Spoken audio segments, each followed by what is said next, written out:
I'm very pleased to be in situation to see you, meet you, and open this conference. It's already a tradition that we have every year, this conference. I hope that this conference will be successful. As you know, that cybercrime is around us all the time, and that we are all in danger when we want to do digital businesses. And these days, with pandemia, we are more on the internet, on the web, and so on. So many applications are now on the web, and of course, the challenge is how to protect the information, how to prevent cyber attacks and cybercrime. And this is the main topics of this conference. And so I'm very thankful to all participants and authors that submitted the papers, and they are going to present today. And I hope that we'll meet again next year. Unfortunately, this year, as the last year, we cannot meet directly, but over the internet and Zoom, but we are already used to that. I hope this is the last conference that we'll have only online. So I wish you fruitful discussions and good presentations and generation of new idea how to solve all these challenges regarding the information security and cyber security as well. Thank you.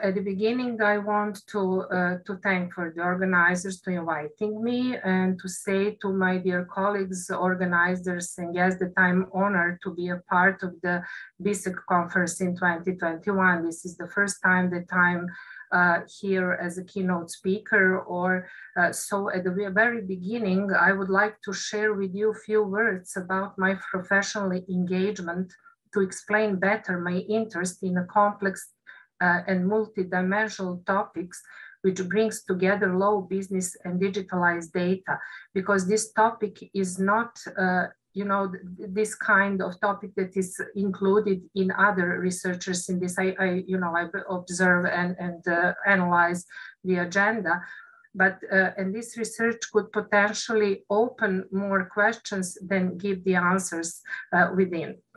Primarily, I would like to say that I'm a senior researcher at the Institute of Economic Sciences at the Department for Digital Economy, mainly involved in the research concerning digital skills and digital entrepreneurial competencies.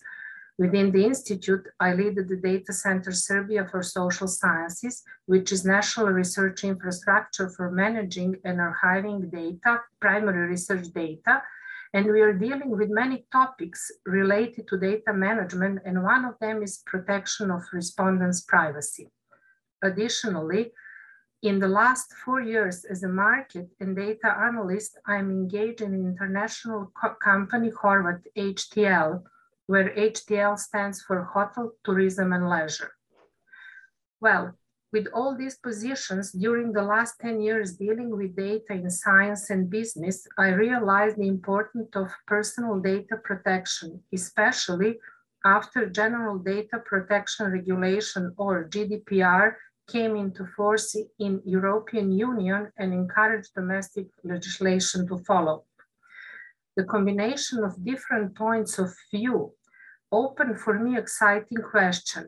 To what extent domestic managers know this topic and how they apply the provision of the law of personal data protection of Republic of Serbia, keeping in mind that it requires the mixture of knowledge in the areas of business processes, law, and appropriate level of digital competencies.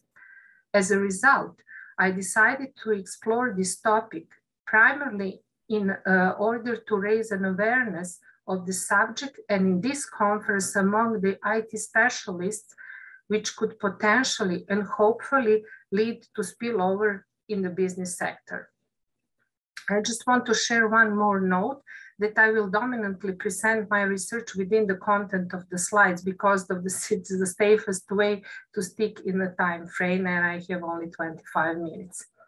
So let's begin. The new millennium has brought an accelerating process of digital transformation, and the systems collect, process, and store personal data much more offline and online.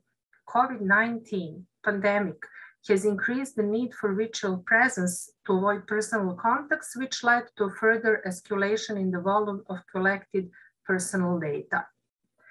As a consequence of this trend, personal data security and protection of personal privacy are raised, given numerous cases of data breaches.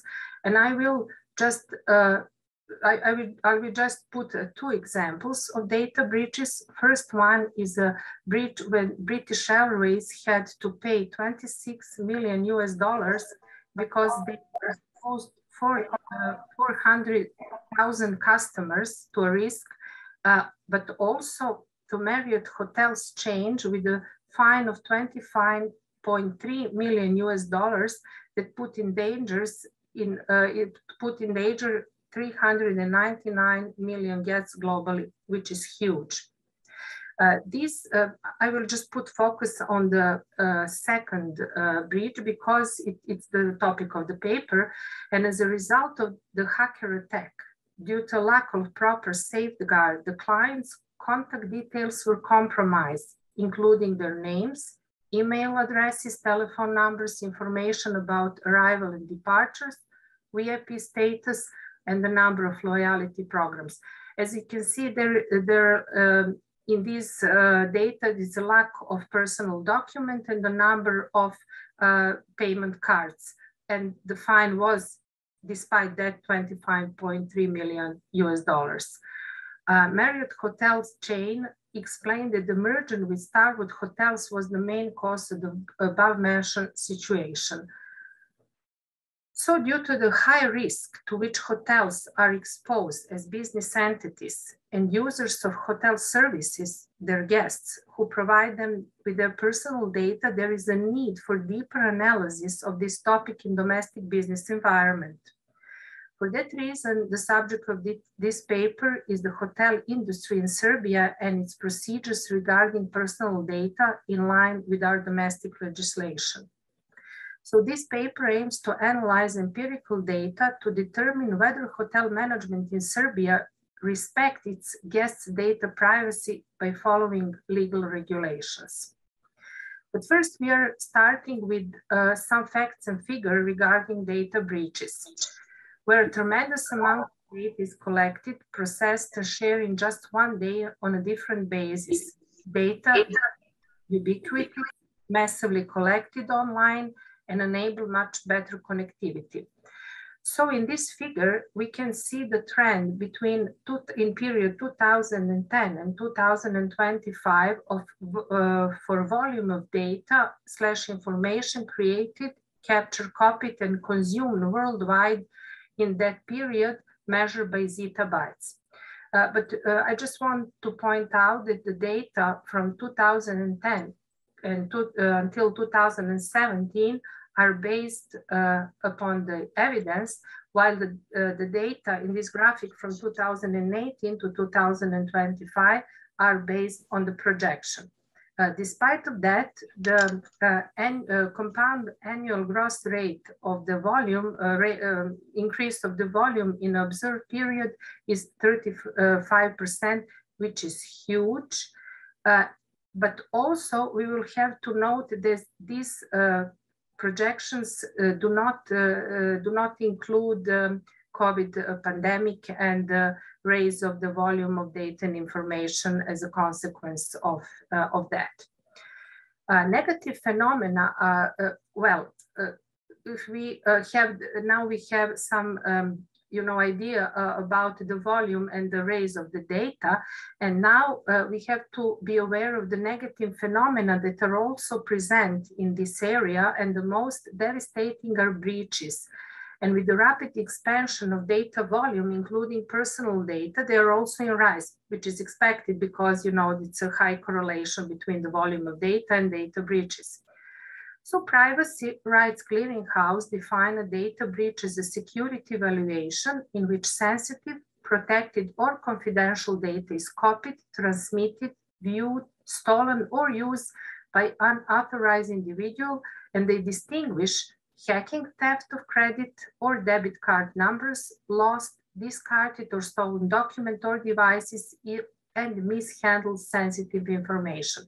We can find more or less the same definition and dividing with Garrison and Camp in 2011, where then make a difference in the frauds. They entail the stolen, hacker, insider, exposed, and or missing data.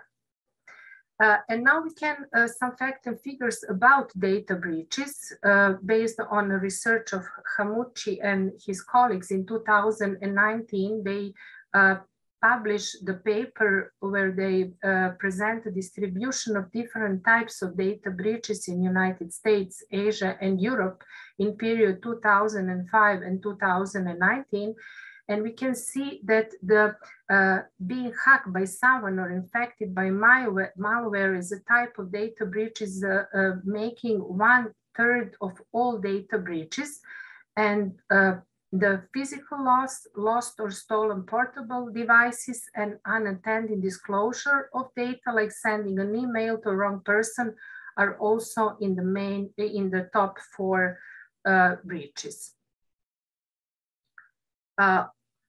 In this figure, we can analyze the top 10 events that cause the most data breaches in terms of financial loss, measured by billion US dollars, also provided by the Imajuchi and his research team. As you can see, the first one is the Yahoo, and his fine that they had to pay $444 billion for data breaches during the period. And the second one is less than a half of Yahoo, of the Yahoo amount of the fines.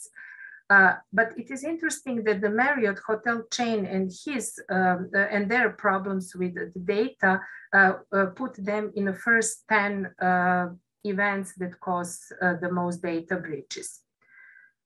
This is very important because we need to know the 3 main ways these data breaches can threaten companies. In this paper, it's a hotel as a business entities. And these threats are financial loss, legal misconduct, and reputational destruction. So each of them is very serious solely, but in most cases, they go together. The consequence can cause enormous damage, and companies must protect themselves in this area, and this is very important.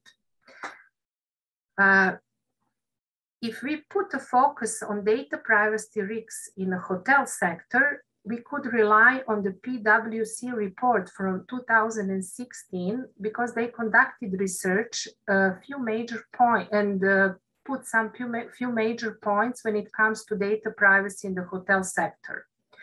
First of all, they find that it is of great importance to make an effort to raise awareness of this topic, as the protection of virtual system and cyber risk has become an alarming issue, and you are totally aware of that from your perspective.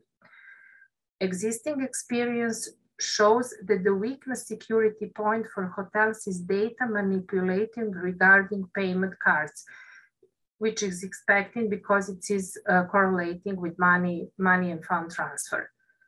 Hotels should think in advance about building and maintaining the trust, confidence, and the position of their brand without corrective measures that must be implemented based on a court decision in some cases. When it comes to the European Union, the introduction of GDPR has significantly brought hotels into line with a legal framework to avoid unnecessary litigations. Hotels have the opportunity to use the available data to provide better and more personalized services. So the best way to reconcile potential risks and opportunities is to create appropriate vision. The next step would be to develop a strategy to achieve the set vision. And persons, what I find very important, in charge of security and privacy, must be involved in a strategic planning process to gain insight into desired situation and find a way to reach it.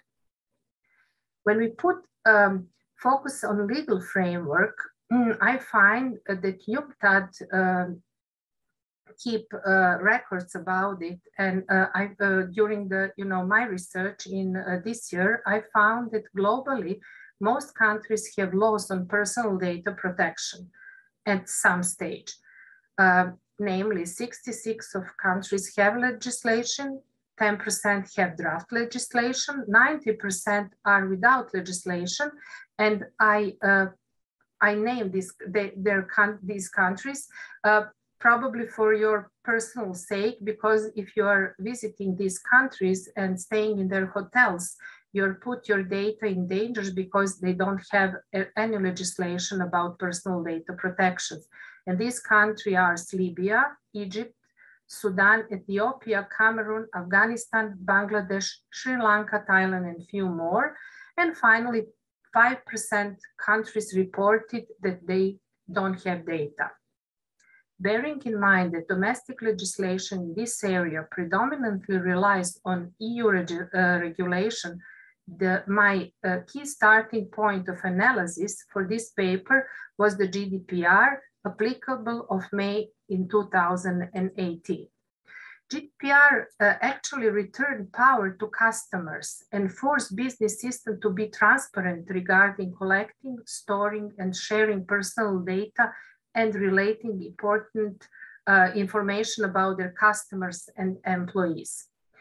When it comes to hotels, the legal basis for collecting private data is a reservation, which is in line with the law, while hotels have to include top management in the process of personal data protection, at least 3 positions, general manager, head of marketing, and revenue manager, to document what kind of data they hold, how the data is collected and processed, and take action to assure compliance with their rights, to pay attention or avoid collecting sensitive data. And within the sensitive data, we find the biometrics, racial or ethnic origin, political opinions, religion or philosophical beliefs, trade union membership, and health status, which gained high importance during the COVID-19 pandemic. To be aware that all software they use need to be in line with the GDPR, to have data processing agreement in place for each vendor and provider. And I want just to add that hotels can use vendor services outside the European Union, but the transfer must comply with the provision of GDPR. They must clearly define the data that the vendor will process and in what purpose. Then to ask for the consent of private persons whose data they handle if they use their data outside of the legislation form, to allow personal data to be removed at the request of the data subject, to appoint a data protection officer, or to seek guidance from a legal advisor in case of small business system. To be aware that the GDPR does not apply to data made available by EU citizens to hotels outside of the EU while staying in those hotels. Still, if the hotel uses an online booking system and the citizens fills the form while they are still in the EU, the hotel must comply with the provision of GDPR.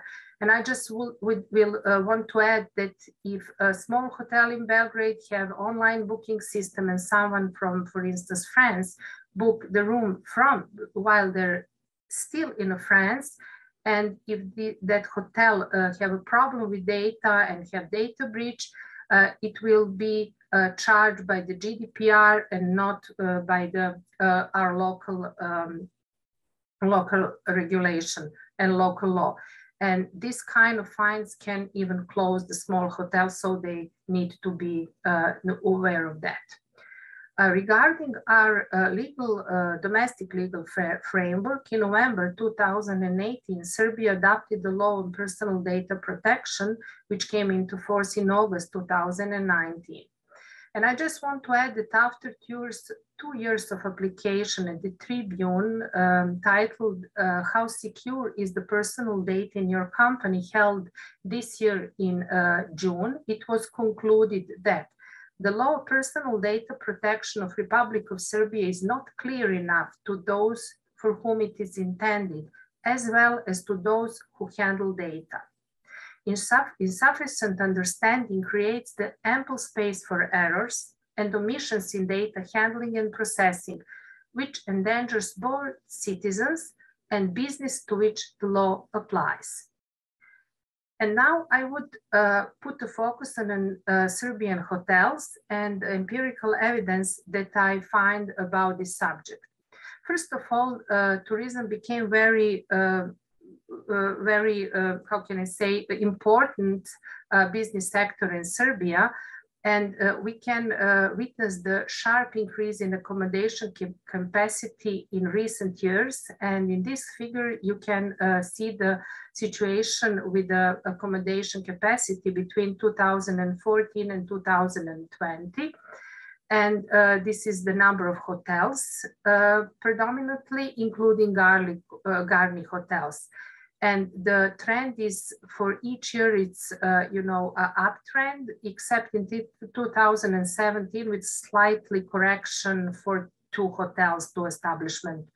And in overall period, the number of hotels raised by 5.5% or measured by the compound average gross rate. And we have to have in mind that each of these hotels is a business systems that need to apply the law of personal data protection. To discover their attitudes toward this subject, we did a short web-based survey. First of all, I would like to put a light on our sample. First of all, we choose 150 hotels and send the link for our web-based survey, and we obtain only 38 responses. This is not enough responses, and the structure of our sample is not in scientific way the representative sample, but the situation was, that because of the COVID-19 pandemic and the fact that the hotel industry is one of the most exposed businesses within the pandemic. So we could collect the responses from 3, 4, and 5-star hotels, and predominantly from destination hotels and from mid-size hotels. Over 60% of the sample was between 50 and 100 rooms. So we could raise some kind of conclusions based on their answers and their responses, but we need to engage some experts in the field of hotel management in order to gain some additional information and to have a clearer picture on this subject. First of all, I would like to say that we put our web-based survey and made 4 different areas, 4 different topics within it, and we had 5 answers.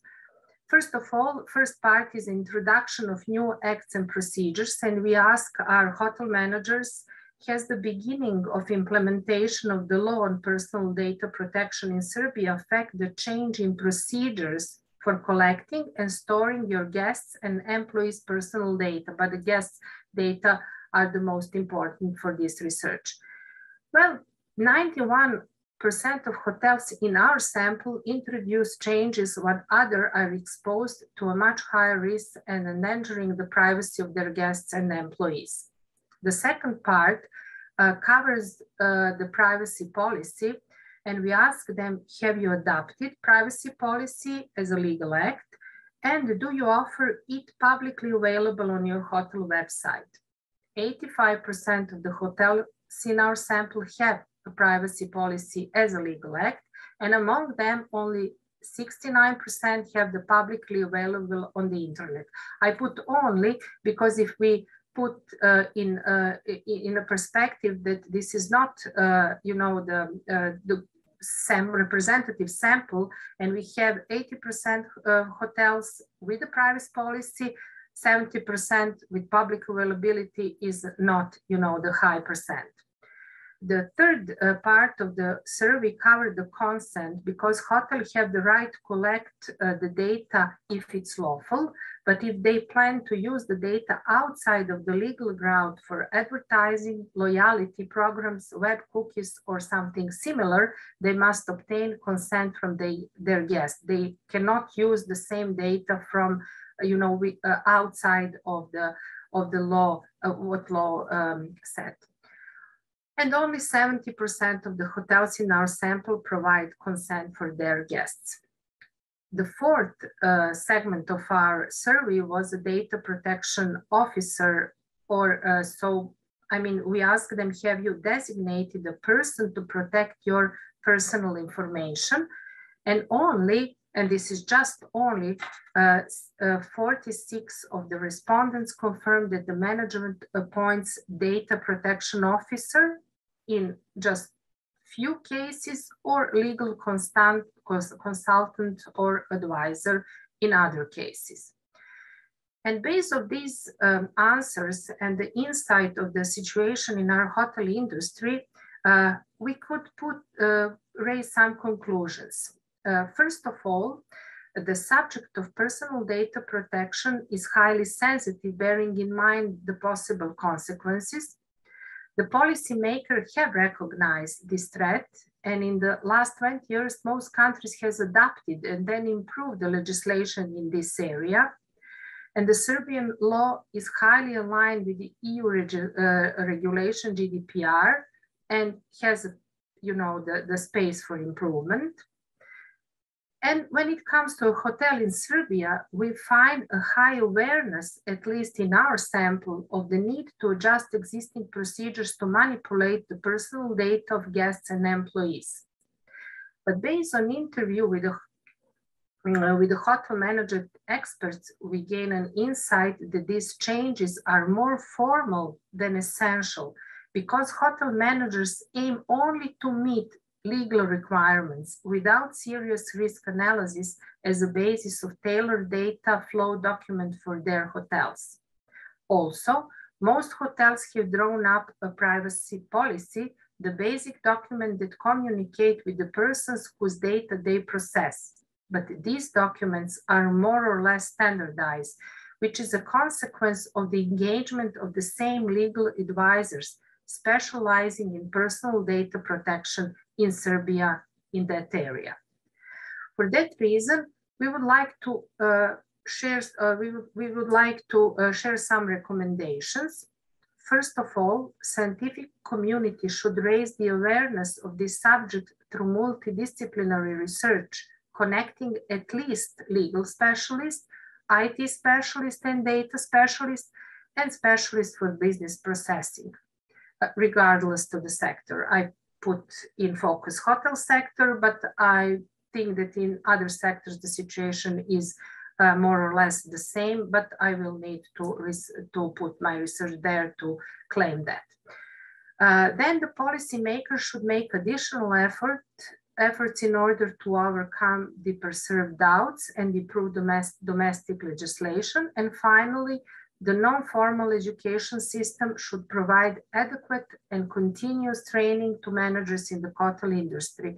And I would like to put a good example when in October 2019, the Chamber of Commerce and Industry of Vojvodina in Novi Sad organized a training on implementing the law on personal data protection for hotel and tourist organization. And for the end, I have my references, and thank you for your attention. That was my presentation.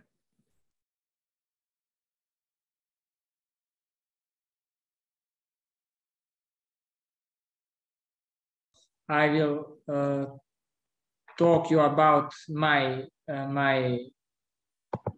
presentation. Do you see this? Okay. Okay, with our colleague Dusan, my colleague, your colleague, our colleague, I talked a long time ago. He was interested in cryptography and what happens. We talked about cryptography in history and in wars and etc.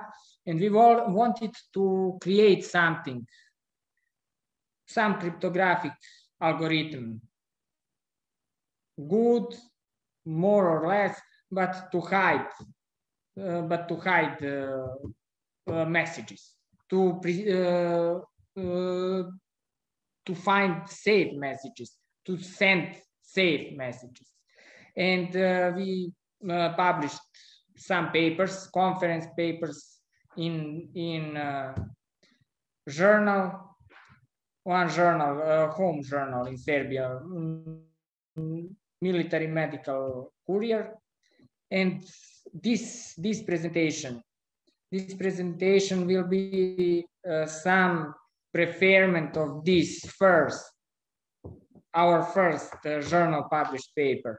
And we will use not just algebra and matrices and numbers as it is done a long time ago. We will use derivatives of functions and find the roots of polynomials to hide texts. And I hope it will be good idea for further research. My colleague Dusan will tell something probably better than this, which I will say. But this, which I will say now, is basis of this story. So this is conference. This is contents of my presentation. 3 sections: introduction, and section about encryption, and section about decryption. I will pay attention to encryption. Decryption is trivial, and I will not write you step by step how to decrypt this public key. When we will talk about that, I will not talk you about that because it is relatively trivial, but encryption is important. We will see cryptography in history, story about cryptography in history, and we will tell something about necessary differential geometry, some structures from geometry which may help us. First, secret communication over insecure channels has been provided. And important results are differential cryptoanalysis in this paper, linear cryptoanalysis in this paper. They are 128 and 256 bits algorithms which need these memories. But it is improved in this article, Kim's article, a new open access journal published. And the initial idea for a common secret key over a public channel was created, enabling the creation RSA algorithm based on the number theory. Number theory, factorization of numbers, factorization of great numbers, great integers. For example, 2,300,064, for example, and many greater numbers. Some times ago, it was necessary too many time and too many memory to factor numbers. Nowadays, quantum computers do that for a few seconds at most. And it is important to create some other method to preserve your text, your messages, your whatever. We need to create something like that to preserve that, and we will do that in this presentation. We will start. But about RSA, this paper may be found some results. In this paper may be found some other results. And in this book, Cormans and others, we may find different algorithms, but more important, we may find a story about complexity of algorithms and what are better algorithms, what is better to do with tested, etc., etc. So this book is just orientation how fast our algorithm will be. There was, as I said at the start, many different ways to hide texts. At early times, in Caesar times, slaves and their heads without hair was used to write on their heads, and wait to the slaves' hair grows up, and send slave to go to some destination, and at this destination the receiver may read message, but it is not secure. After that, Caesar started with translation of characters, etc., etc. Today we have quantum cryptography, and which makes many secure algorithms to hide texts and to preserve that, but computers are faster and faster, and any secure algorithm will obtain another contra algorithm which will break this message. This article is about different public key crypto systems. And about history, the most famous code is Zimmermann's telegram. World War I started at 1914 year, but until 1917, this war was just a European war. At 1917, Zimmermann's telegram was braved, and America, USA, went in the World War I, and at this year, World War I started to be World War. This telegram may be found in this address, and this telegram looks like that. There is question, did Zimmermann wanted this telegram to be broken or not? It is tactics, we don't know that. But this telegram looks like Caesar telegram, which translates characters. But never mind.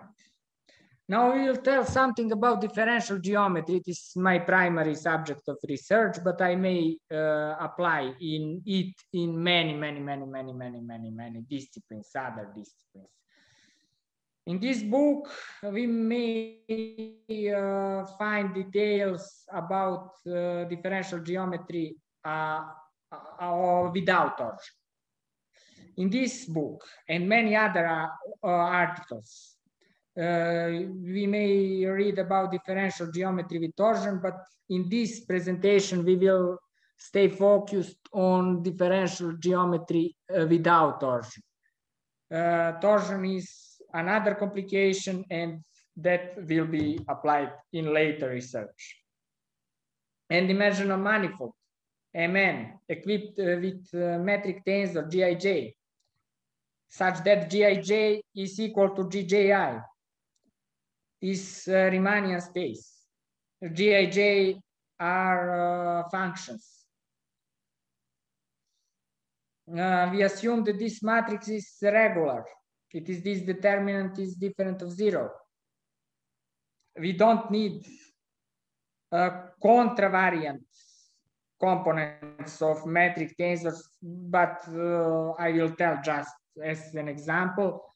Contravariant components of metric tensor are obtained by inversing of matrix of covariant lower indices, metric tensors with lower indices.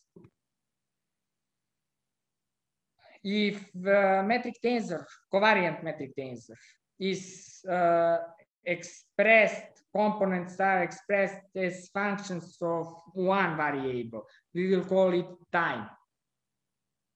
So x1 is t. The Riemannian space becomes Rn of t, and it is space-time. It is useful in physics and in some kinds of mathematics, etc. But it will be useful here. In this case, in space-time, coordinates x2 to xn are constants. So from n-dimensional Riemannian space, we may obtain at different times different space-times, at different positions. Different positions x2 to xn. We obtain different space-times. This geometrical object is called a Christoffel symbol of the first kind. This comma means partial derivation, as I explained here. Geometrically, physically, mathematically, this structure is theoretically important. But we will use this structure to hide our texts or messages or others. Or in Riemannian space-time, Rn of t, Christoffel symbols are written like that. We need these one Christoffel symbols with the first index equal 1. It is a mistake. Jk goes 2 to n, not 1 to n, sorry. Because if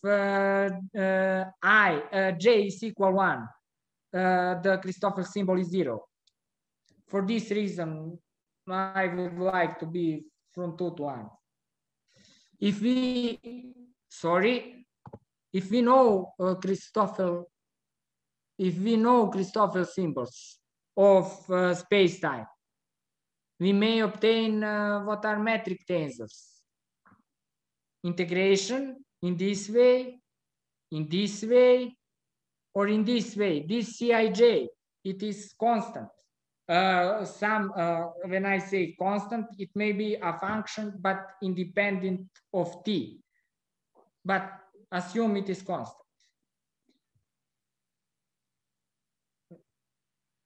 I mentioned the article written by Dusan and my own. This is this paper. We wanted to save messages by matrices and to multiply matrices. Difference between factorization of matrices and numbers is that factorization of matrices is not unique. Factorization of numbers is. And we did that.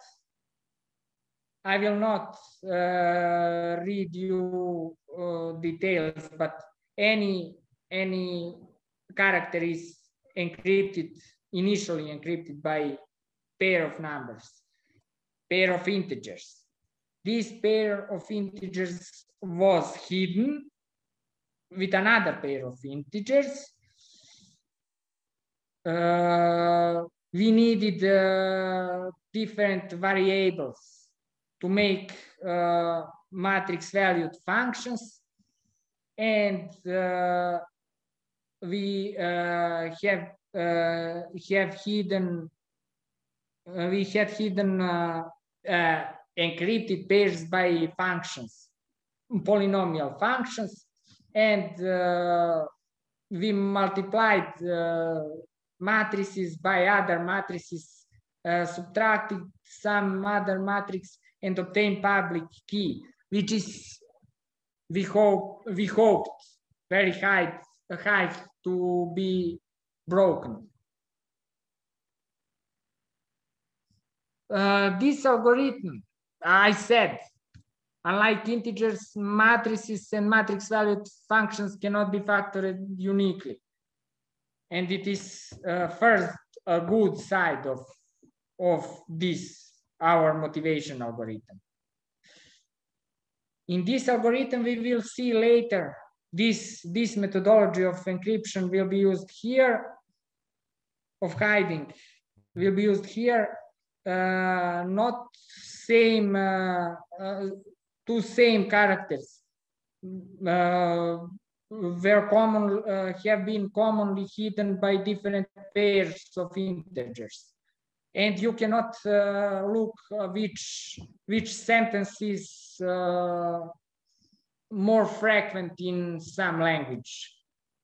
That is excluded this possible breaking of algorithm, but the bad side of this algorithm are polynomials.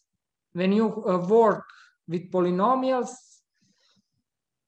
artificial intelligence may find what are matrices which multiply some other matrices, what is matrices which is održana. Not summed, but minus matrices, we use that.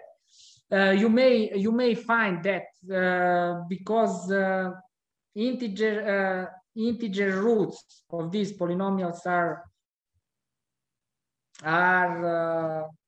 bad side of this motivational algorithm, and that motivated us to create some algorithm which uses maybe integers, probably integers,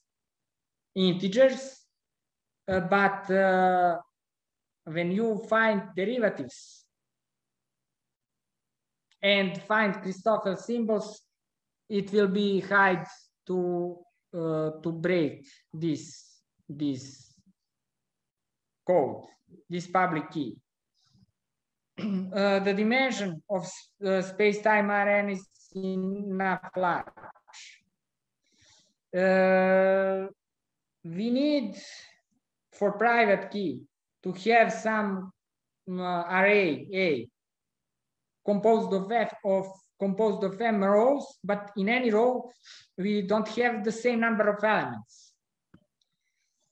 We need bijective function B. It is private key also. The object APQ is explained in this way: qt element in the pth row of the array A,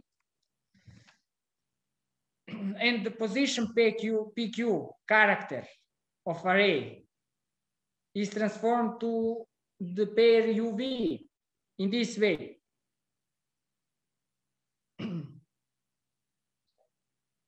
As you may see, the rest of multiplying of dividing U by M is P. The rest of dividing Q by AP, the number of elements in the qt, in the pth row is Q. That we used in our papers. We will use that structure here. The pair UV is obtained in this way. You have complex number, this I, it is imaginary unit.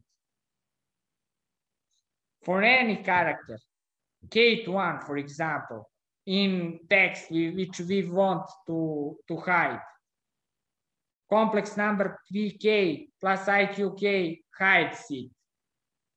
But we will use ZK conjugated, PK minus IQK. Of course, we hide PK, QK, ZK by ZK tilde, and we will use also conjugated complex numbers for our encryption. Private key is that. Array A with m rows, function B, for some coefficient n B, it is private key, text tau of C characters.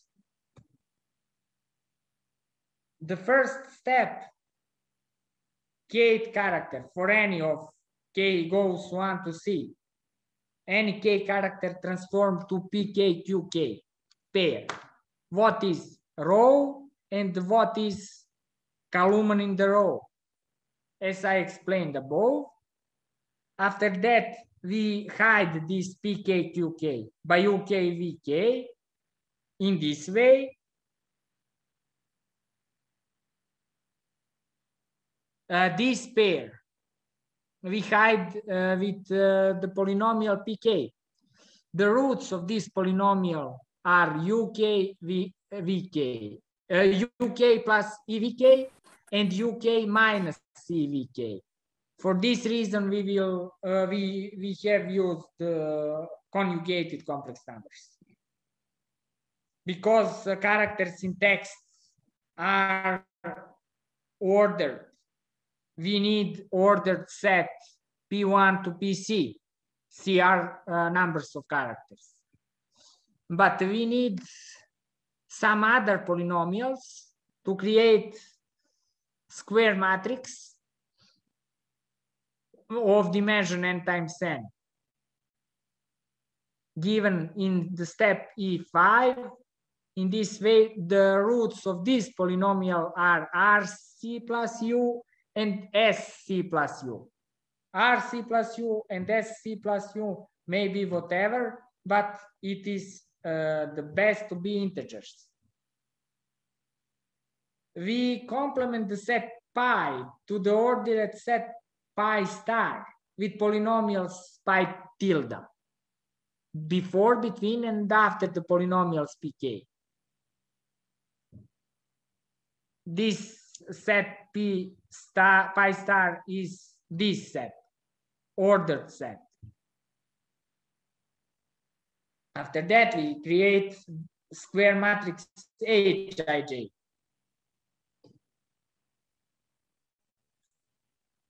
In this way, and expand this matrix with elements P11 of T. This P11 of T may be whatever polynomial function with real roots.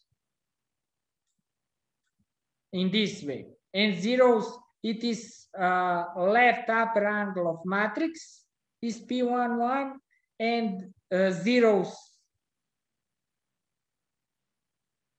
below and the zeros right of it.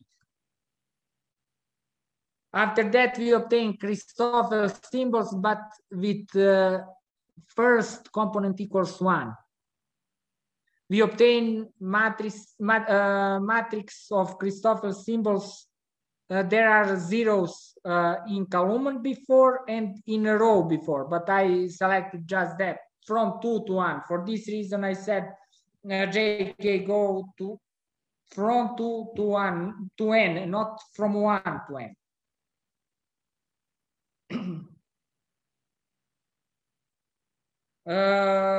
Components Gij are of this form. Christoffel symbols, there should be 1/2 Pij. Sorry, for this reason, there should be 1/2 Pij. and this is public key. And message which sender sends to receiver is mu. Public key is just this matrix.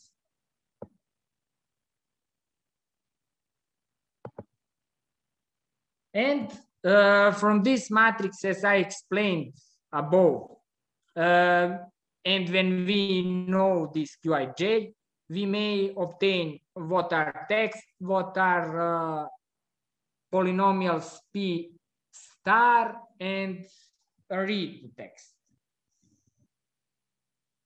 For decryption, we need to use this function from our papers, Dušan's and mine. We use it to find mod 1n. In this way, defined, for the rest of division n by n equals that.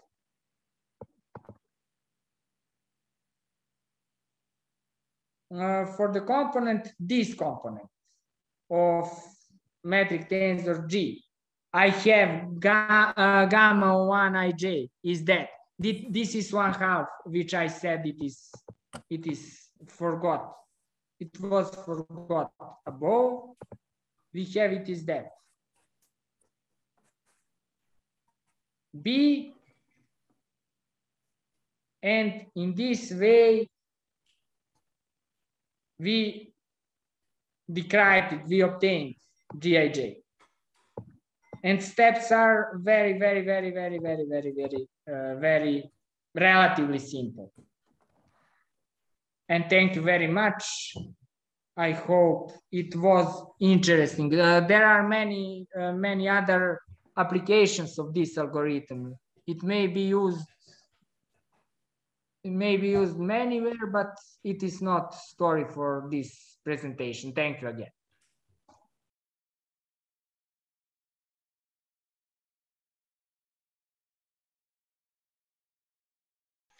Thank you very much for this great opportunity. Unfortunately, though Serbia is very close to Sofia, especially Belgrade, because of the pandemic this year, we are not able to join on place.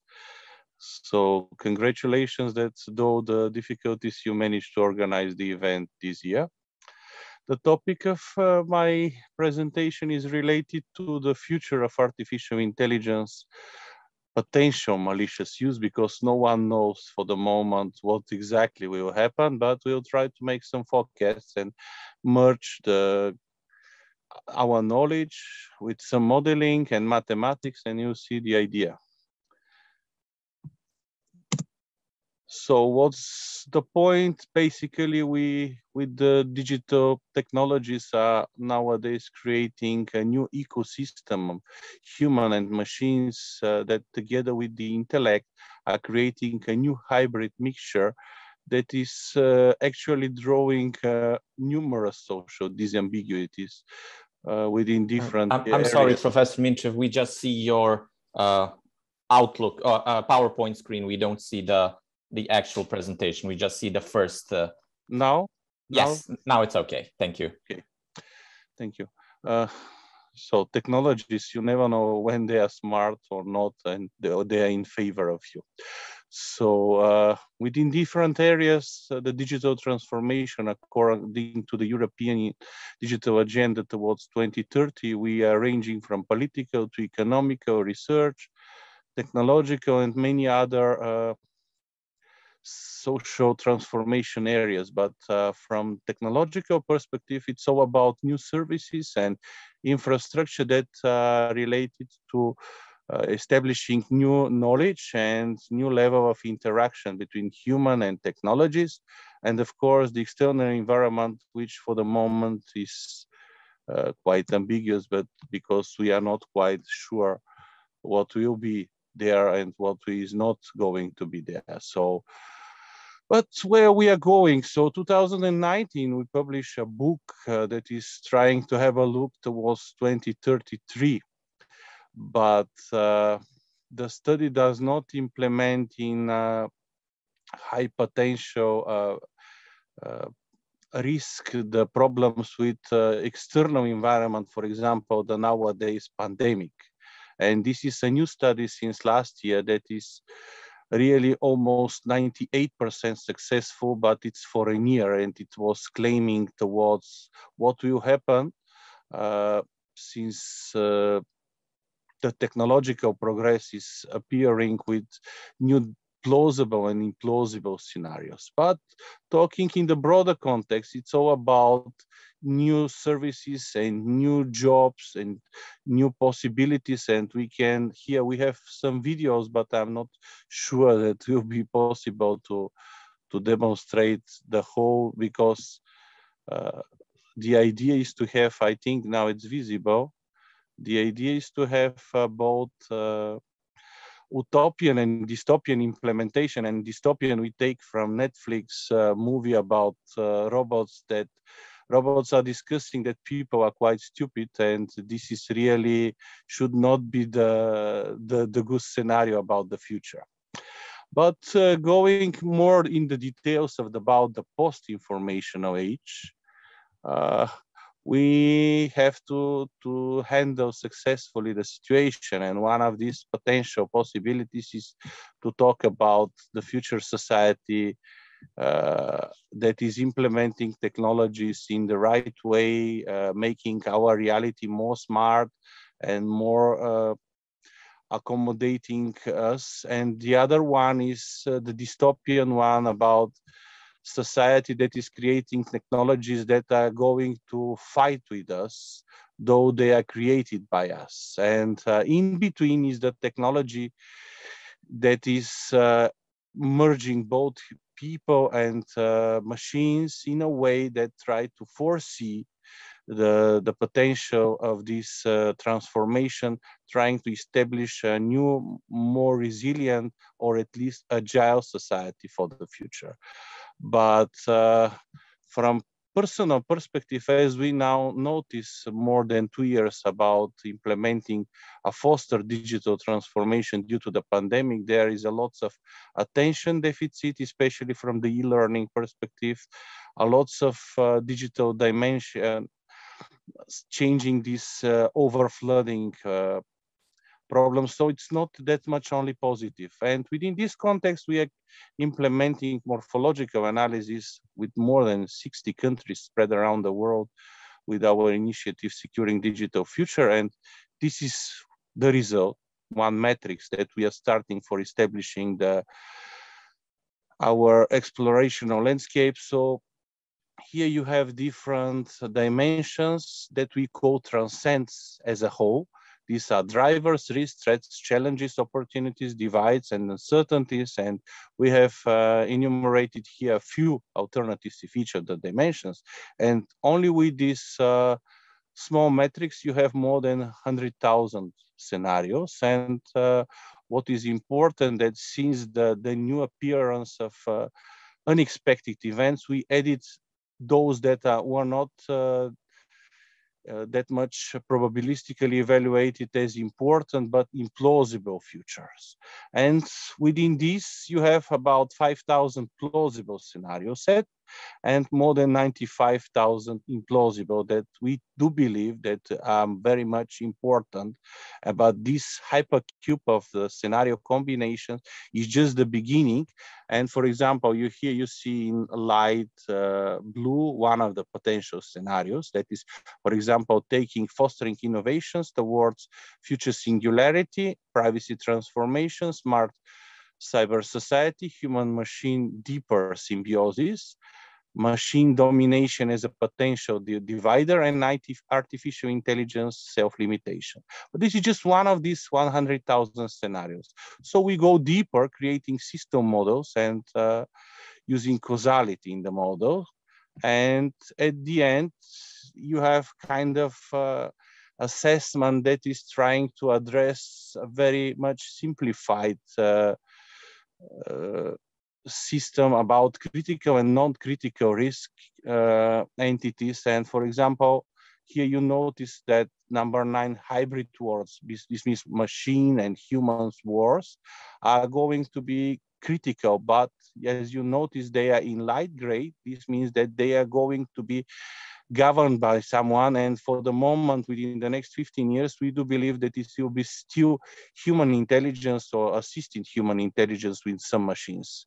Another one more interesting is number 18. This is smart politics, and number 2, transhumanization. And these processes are very much discussed, but this is one of the potential predisposition of the entities. So we go deeper. For example, we take these new hybrid powers that are implementing both humans and technologies together with artificial intelligence and try to go deeper in one of these entities. So you here have controlled intelligent media, shifted reality of living that we are already observing, smart machines, joint living, rating about both human and machines behavior, social control of this, and even diplomacy and governance towards the future.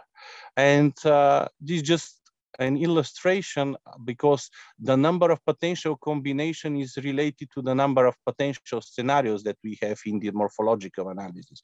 So now trying to assess the sensitivity of only one of the entities from our model, we see that one of the critical problems here will be related to shifted reality. So especially this is quite visible with ideas related to social networks transformation towards phenomena like metaverse or like Horizon presently that are going to spread our reality if we assume a technological progress like this, keeping this overspeeded situation for the moment due to the innovations, but also because of this fostered pandemic pre-digitalization that is even without our desire assumed to happen. But whether these realities about the post-informational age that we are discussing here in general after the fourth, and some of the authors are discussing about fifth wave of 5G and transhumanization is quite arguable. So we have developed a very complex supercomputer implementation that is using stochastic approximations from the current towards the future risk. And here the example is concerning only one of the relations related to assessment of the transformation. For example, if we take this as an example, this is the calculations that is implementing only this relation from the feed forward and feed backward. So we are using a Kondratiev-Forrester approximation that is using a 4-stage simplification from prosperity, recession, depression, and improvement. And we try to assume that taking our model as per se something that is reality to happen within the next 15 years, we try to assume whether there will be comprehensive coherence between different relations in the model related to sensitivities. And with this, from mathematical perspective, you can calculate the probability of some of these entities' disposition in critical or passive or active position towards the future. But as we assume that this is quite subjective, and though you can use multiple supercomputer implementations from combinatorial perspective, it's not quite enough to talk to the future convincingly. So we also implement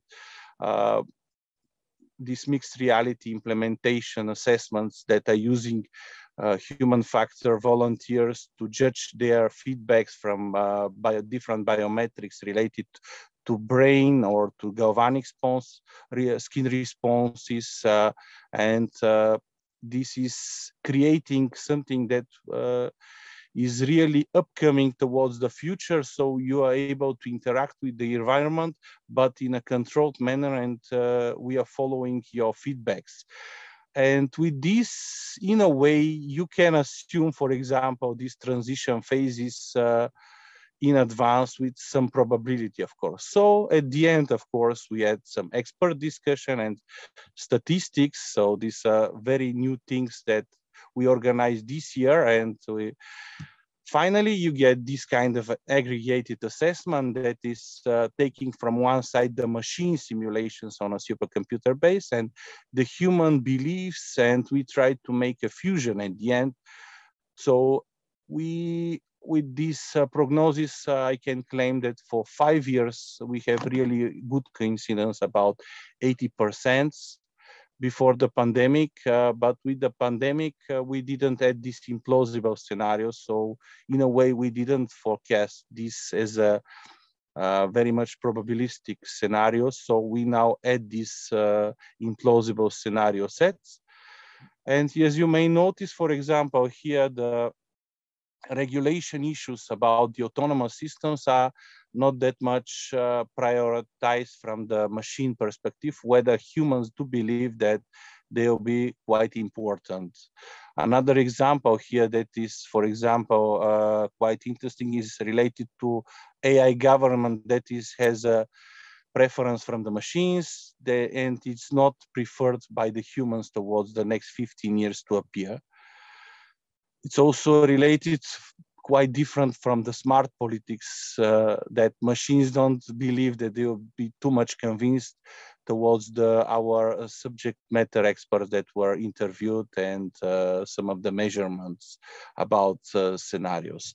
But this is quite arguable prophecies, though some of these can have a very solid mathematical background. So these risk calculations are actually representing a multidimensional space, and we in practice are working in at least 12 dimensions with each of these models. But we do believe that unexpected events, for example, here related to external influences, this means other relations or other objects that are not included in the models, are still quite challenging to be implemented from this modeling perspective. So we are believing that extending our forum discussions and with our new book appearance end of this year, with international authors throughout more than 10 countries, this discussion will be more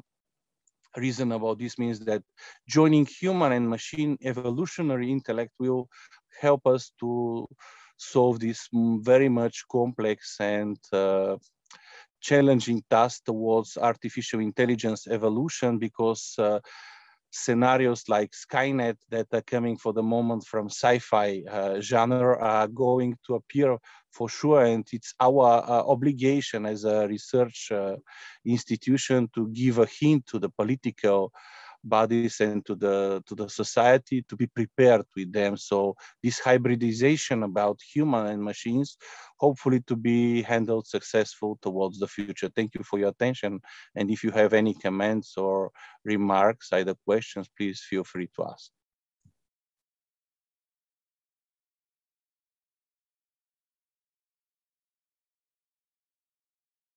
So good evening, everybody. So the topic of my article is about cloud intelligence network for ransomware detection infection reverse effect. In the study, I've been working in analyzing a lot of data and a lot of articles around the web, also testing with different kind of ransomware attacks, reverse engineering them, and making models that will predict and eventually can reverse the effect of encryption, file encryption or environment encryption. So here we have the ransomware detection model, the face engine, which is the most important part, cloud intelligence, ransomware metacore, cloud intelligence network, deep residual neural network, cloud file analyzing, prevention of malicious activity, web protection module, file system protection module implementations. So at this slide, you can see the ransomware detection model. This is a graphic that illustrates the idea behind and how the malware is analyzed. As you may see, we have an infected system that is infected with ransomware attack, and the other system that are connected directly to the cloud servers is responding to this type of incident. it's all of these machines are in one single local network.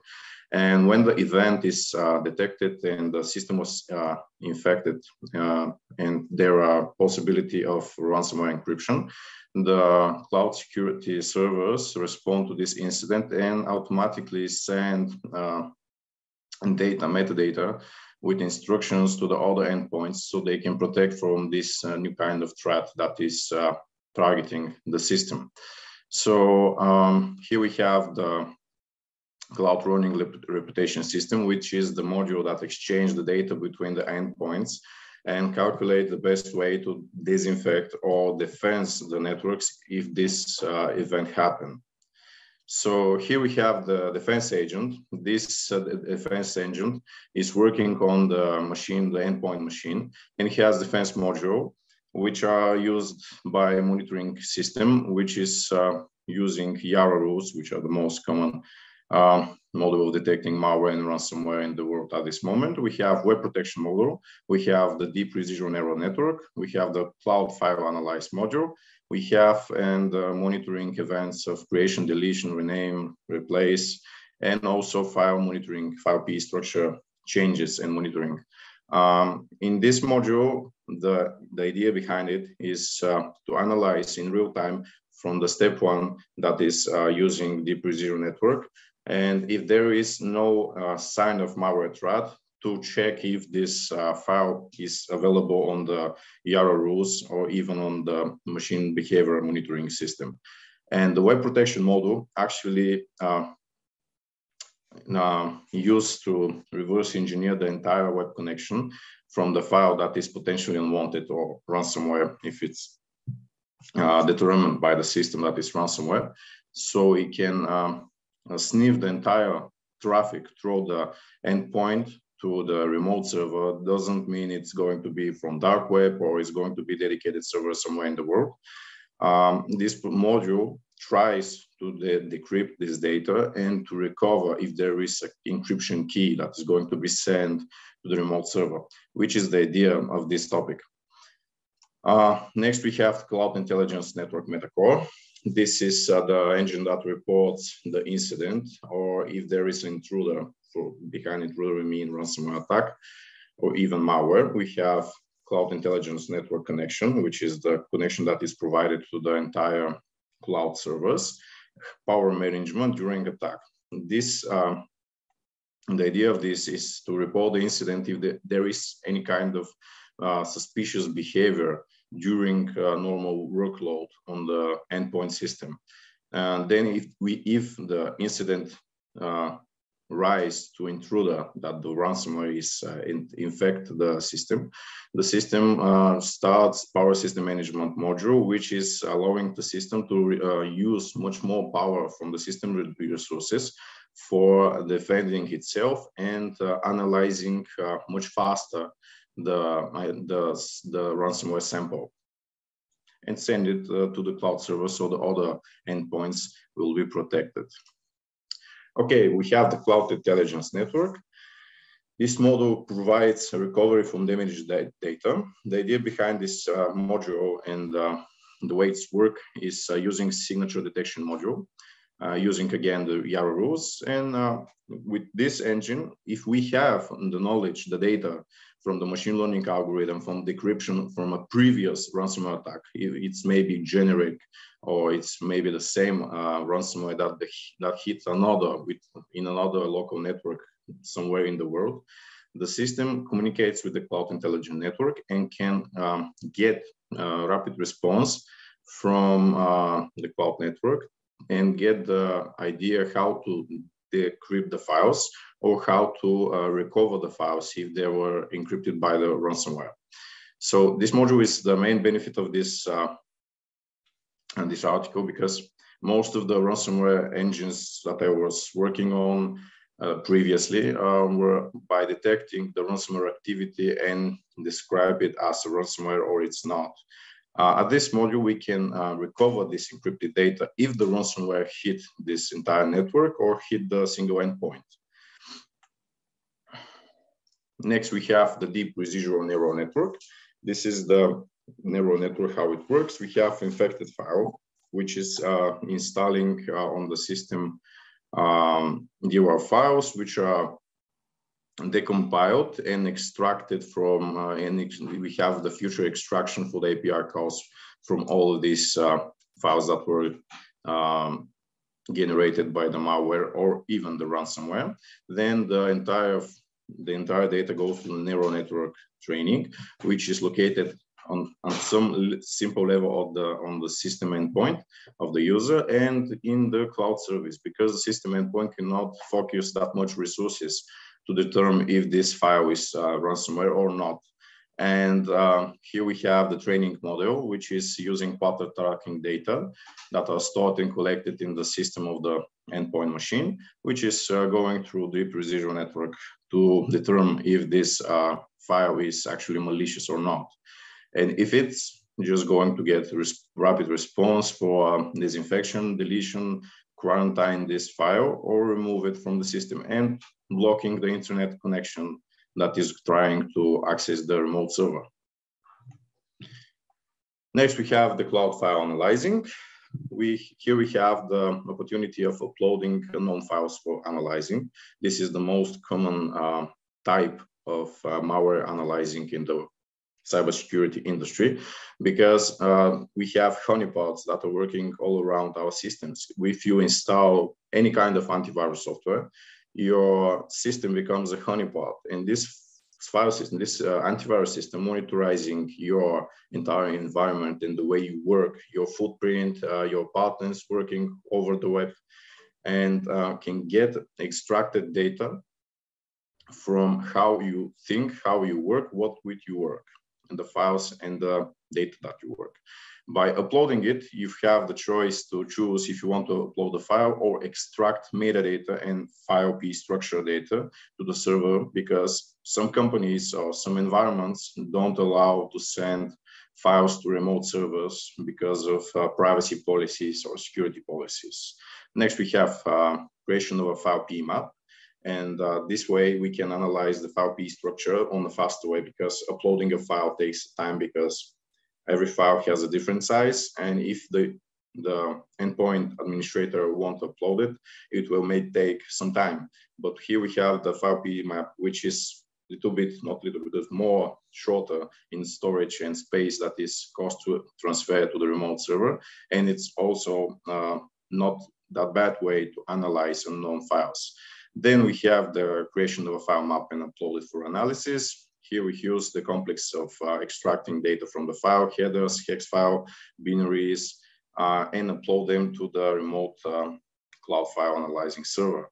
Next, we have extracting only a metadata from files. This entire engine works with decision tree, which will take the decision which is the better for this system, because it's monitoring the internet connection, the internet speed, latency of the network connection, the speed of the machine, how much of the resources are focused on your workflow, and the system automatically calculates which is the best way to send the unknown file for analysis. Next, we have prevention of malicious activity. Here we have the analyzing behavior of predefined parameters for ransomware attacks or even malware attacks by using malware reverse engineering that is integrated in the defense module. The system can monitoring or even start dealing with the file that is unknown and suspected for ransomware activity to extract its behavior before it's impact your system, which is the biggest benefit by without using sandboxing or without starting the file on your system, because most of the users actually don't know what they're downloading. I mean the enterprise users. They're using isolated environment, but that doesn't mean that it's fully protected. With this module, the system can analyze every future extraction, future steps or behavior of this unknown or suspected file for malicious behavior. Next, we have the web protection module that keeps track of malicious internet activity all the time. It monitoring the entire net connection from your computer to every single host that is your computer connected. the endpoint machine actually, and identifying the traffic, checking the SSL certificates if there are some SSL certificates with HTTPS connections, and also can sniff this entire web traffic to extract metadata from how if a ransomware attack hit your system, how it hit it, where it's connected, and this metadata is provided, is uploaded to the Cloud Intelligence Network, and your system gets rapid response from it again, and tries to disinfect the system, or if there is infection in your system is damaged by ransomware attack, to restore your encrypted files without needing of paying ransom to hacking organization. Next, we have the file system protection module. This module monitoring most common parts of the endpoint machine, which are kernel mode drive, which allows the file protection module to monitorize deep level of hard drive activities. Doesn't mean it's HDD or SSD drive. In monitoring the processes that are working at real time, checking the system health, making a map of your system, how it's work on the day that is integrated or installed this agent, and calculating the best way to work with the antivirus or the ransomware detection model that's not going to impact your system functionality and performance.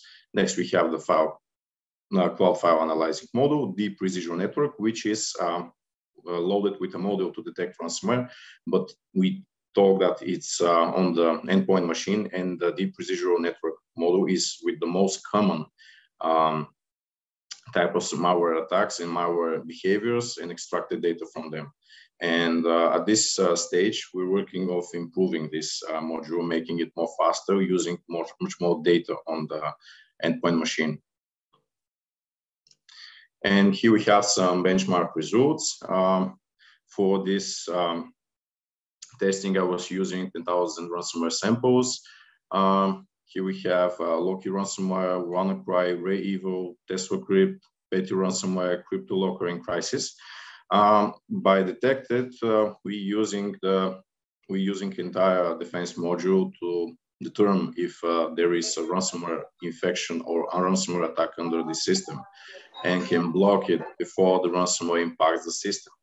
Then we have benchmark results from the detection and reverse encrypting effect testing results. We have total attacks, encryption events, decryption, and fatal exit, which are the fatal exit is the part that the system detects the ransomware attack that hit the system and encrypted the files without the opportunity of decrypting them, because this is a study and this module is not the final version of it. We have total attacks, which are detected and blocked.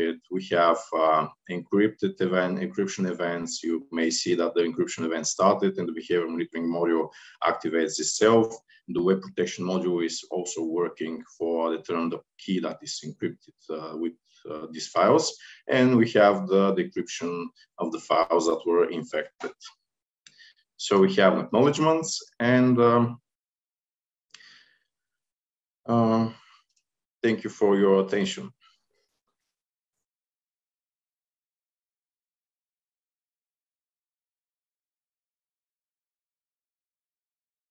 And this topic is about decentralized file storage and ransomware protection.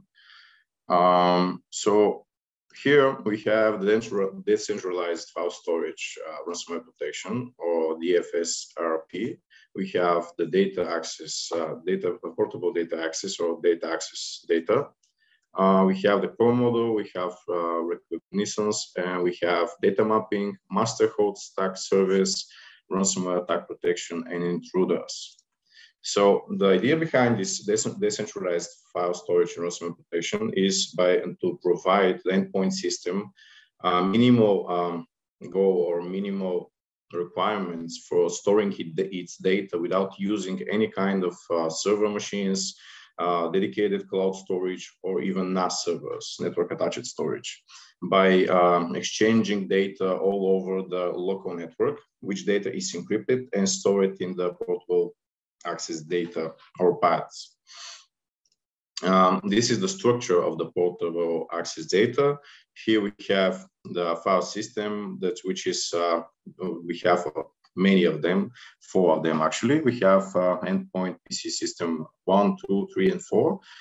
We have installed on each of them a file agent, and we have the file block deassemblator, which is sending data to the data buffer.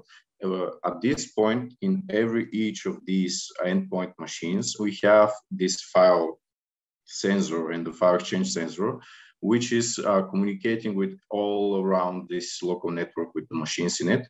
And if the system starts, like, let's say, early in the morning, there is no such thing as a main computer that is going to take the entire flow or will load balance it before, across the other endpoints. This module provides the capability and opportunity the system to decide by itself, by the possibilities of the endpoint machines that can be used for file exchange, to exchange this data, this portable data access, or to reduce this pressure and load balance it across all of these machines. Then we have the data encryption. We have the block of this file, which is, let's say we have single file, which is document. It's get in the data buffer. It's slice it to pieces, let's say, which are place it in the portable data access store. And each of these pieces are actually not connected with any information from the system. Each of these paths have its own signature, their own behavior of exchanging or sharing the data between them.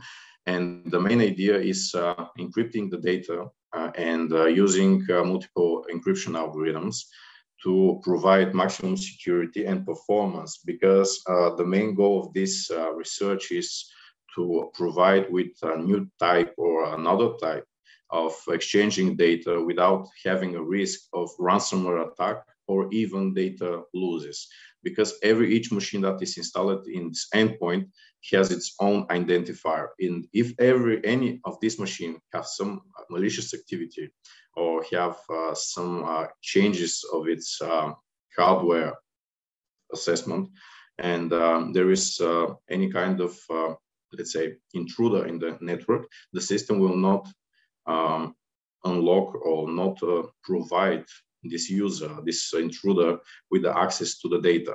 And at this way, the data stays protected and covered in this portable data access.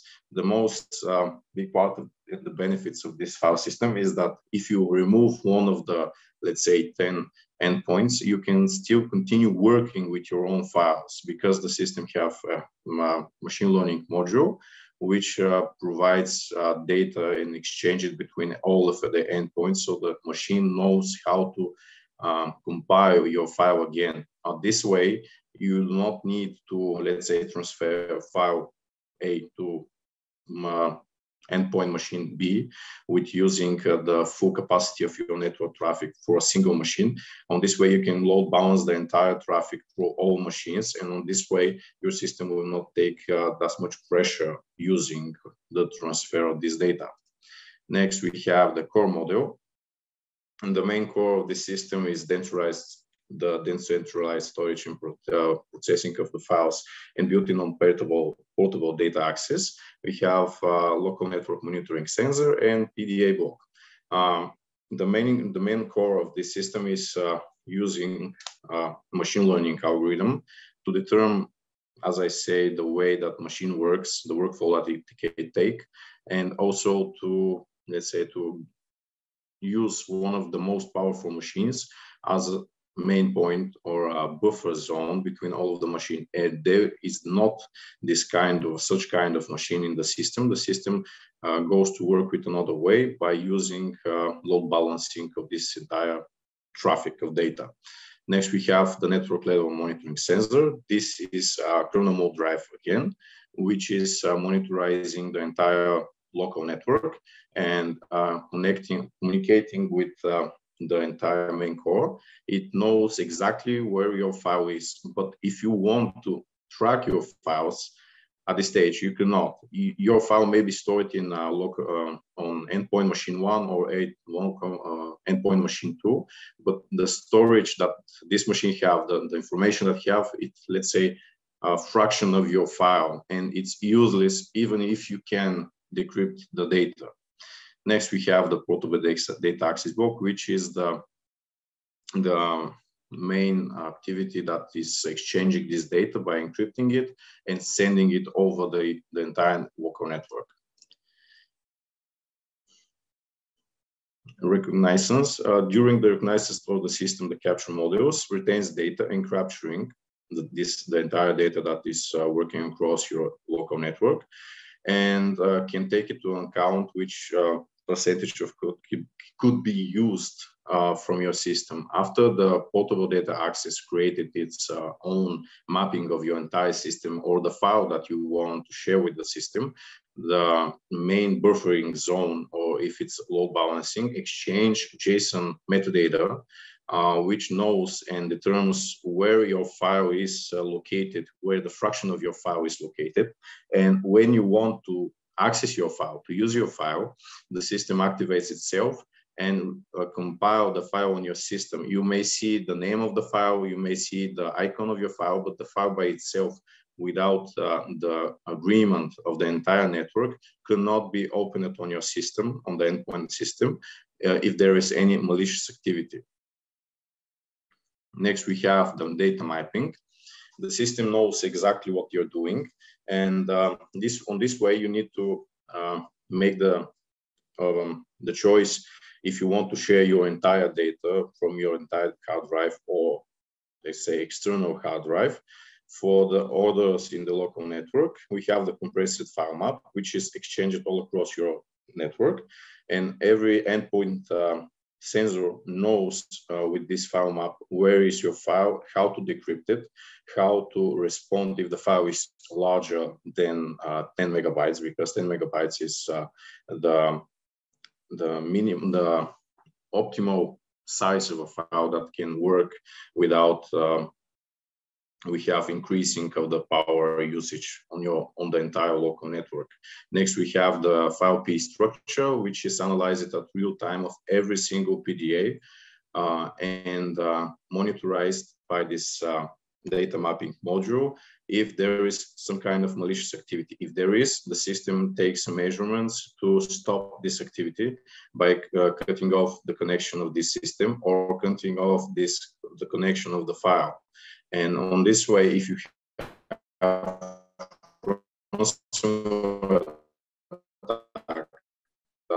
starting exactly this type of sharing method, this system, the system, each file has its own checksum, and this checksum is integrated in the PDAs.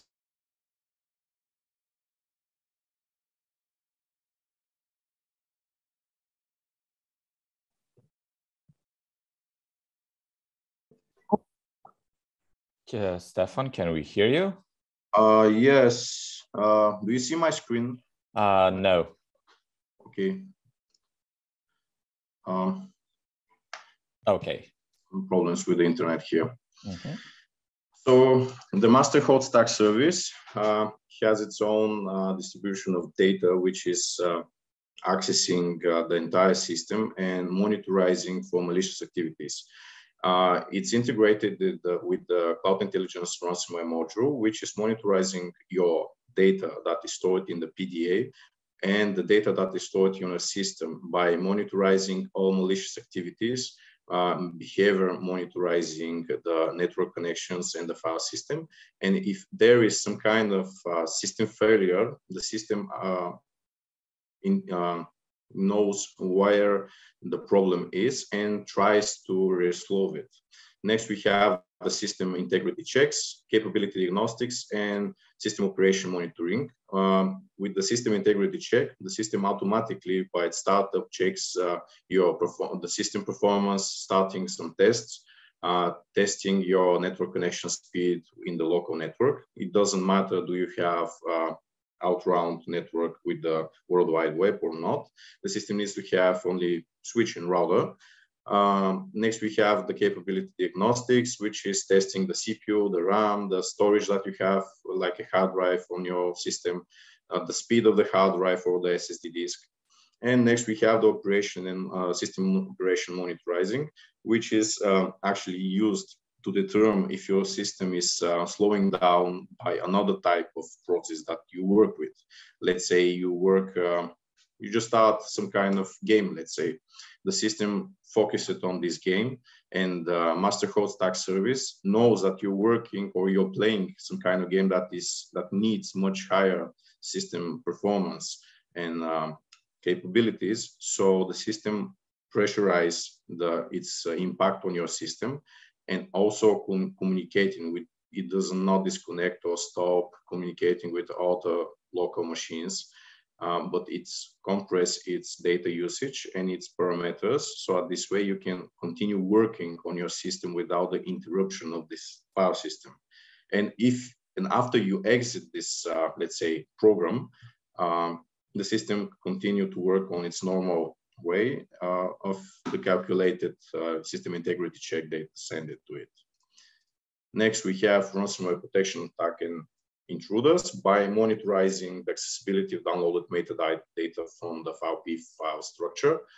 The real-time protection module monitors the entire local network connection. If it does not have, doesn't have any cloud connection connectivity, the system is loaded with the behavior monitoring module, which can help to analyze and tracking malicious activities all around the local network. On this way, you can detect not only ransomware attacks, but most of the malware attacks. And yes, we have the acknowledgements, and thank you for your attention.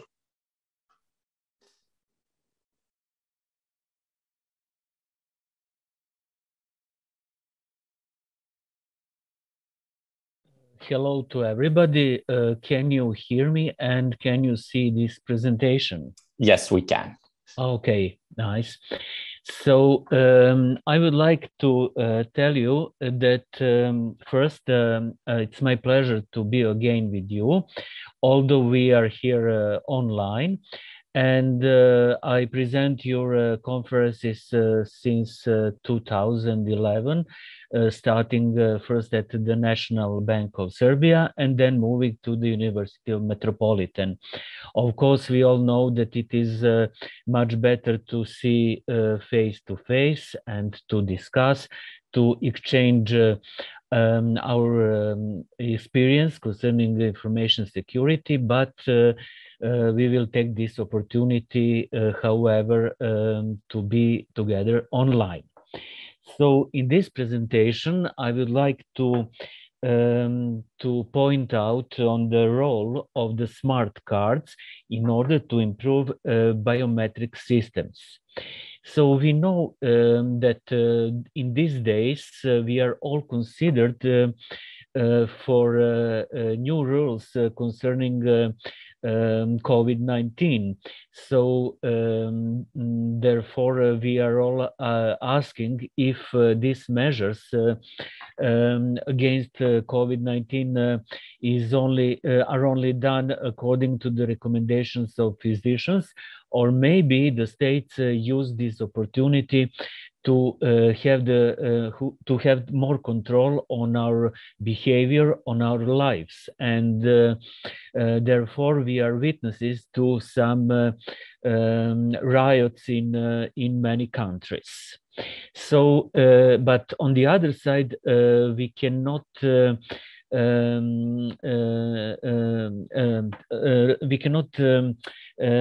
without our biometric systems. So smart cards can be considered as portable secure devices devoted to store some personal and also service information. Today we have different applications of smart cards, for instance, in the identification of mobile phones, then bank cards, which can be debit or credit, as we all use, then identity cards, and also the cards for health insurance. The main advantage of smart cards is the protection of biometric data and or some operations which are connected with the biometric data. So actually the main difference between smart cards and other identification technologies is actually the improved level of security provided by smart cards. And this level of security is actually done thanks to some security mechanisms which can improve the security of those systems. However, there are not ideal systems because the problem of potential vulnerable points exists in the system of smart cards. In order to combat against some attacks, the several different architectures are developed. So in this talk, I will point out those architectures. Actually, there are several mechanisms considering fighting to these attacks, and those mechanisms can be divided into groups. One group is considering physical security mechanisms, and the other group is considering logical security mechanisms.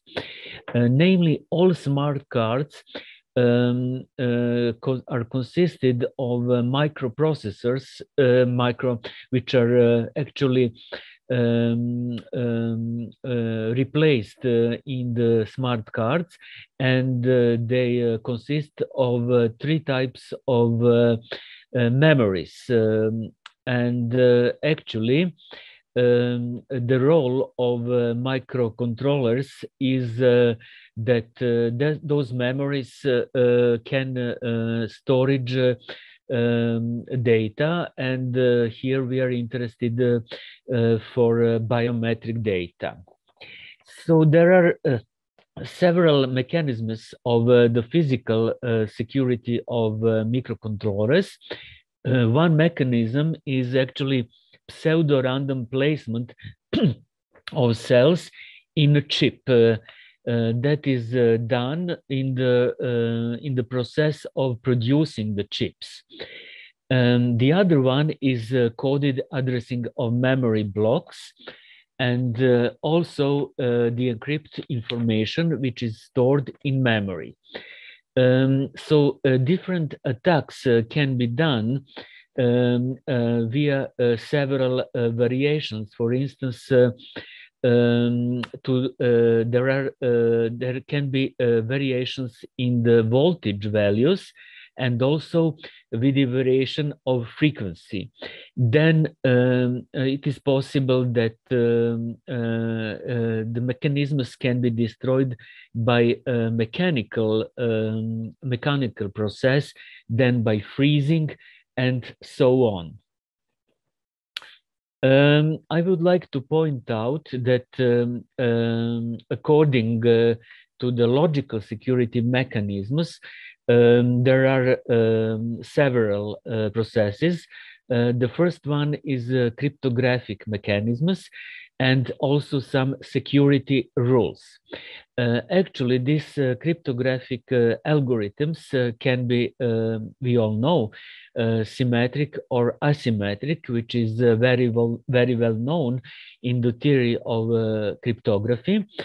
And in smart cards, generally symmetric algorithms are used, such as, for instance, data encryption standard, triple DES, or advanced encryption standards, which are very well known standards. On the other hand, we have the verification of the card holder. And this card holder verification is actually known as entering a PIN. This is process which we do when we go to the automatic teller machine, and we are obliged to type a PIN in order, for instance, to get our money from those machines. And in the secure channel, the mutual authentication should be used, both communication ends, and also the authentication requirement is met. Actually, the problem which could be considered is that attacker can know key which is present to all cards, and actually when the attacker has approach to this key, then he can compromise the security of the entire system.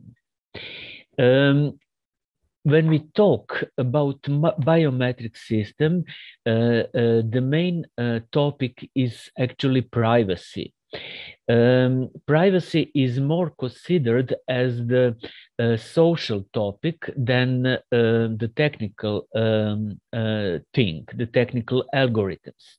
But what is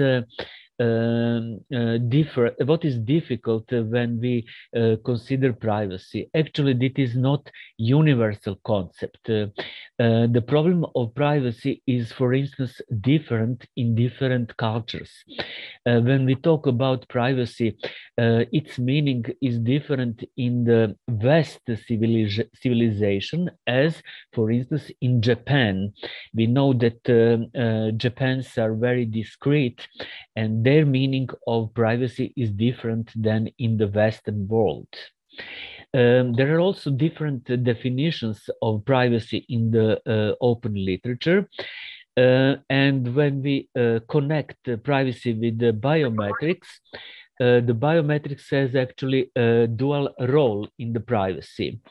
Actually, biometrics data are part of personal data, and on the other side, biometric data is a means of identification. There are actually two types of database which are used for storage of data. The first one is centralized database, which is not actually recommended for these systems.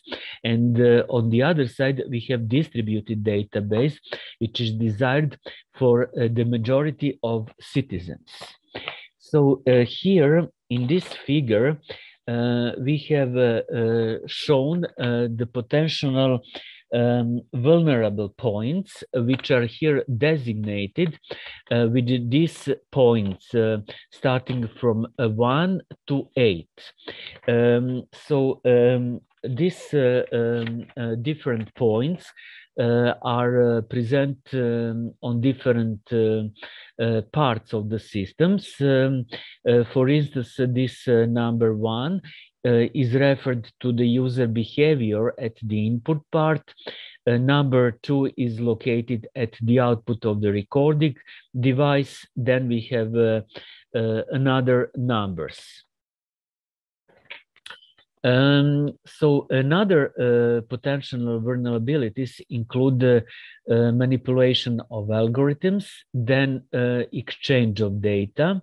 Then we have here in the this point, for instance, in point 6, we have the template which is referred to each citizen, and also we have some vulnerabilities which can exist in the storage of sensitive data. So there are actually different architectures which are developed. The one architectures is data store on card. And in this architecture, there is biometric comparison on card. Here we have shown this architecture, and the difference between different architecture is in this part, when we have pre-processing of data and also feature extraction. So in the other mechanism, in the other architecture, which comprises biometric comparison on card, in this system, biometric reference never leaves card. And this architecture has improvement concerning, in comparison with the previous one, because here we have minimizing of the information for the outside of the system. And disadvantage of this system is actually low processing power. So here we have the difference in this block comparing to the previous one. Another mechanism is job sharing. And in this system, actually, we have the system without sending biometric reference to the whole system, and the activities are actually computationally intensive, which is a disadvantage of this system. So here in this figure is shown in this block job sharing mechanism in order to improve biometric system. The other one, which is maybe the most sophisticated, is when the whole system is included in the card. In this system, every citizen can communicate electronically, in electronically way, with any type of application. The disadvantage of this system is that the idea is actually applicable only to fingerprint as one kind of biometrics, and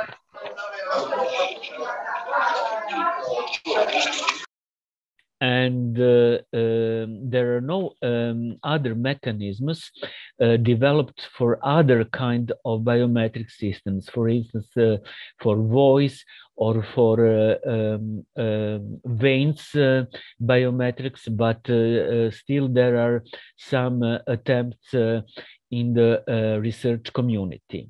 The same idea for the system can be applied for other devices, such as, for instance, USB memory. So here we have integrated biometric system on card here in this block.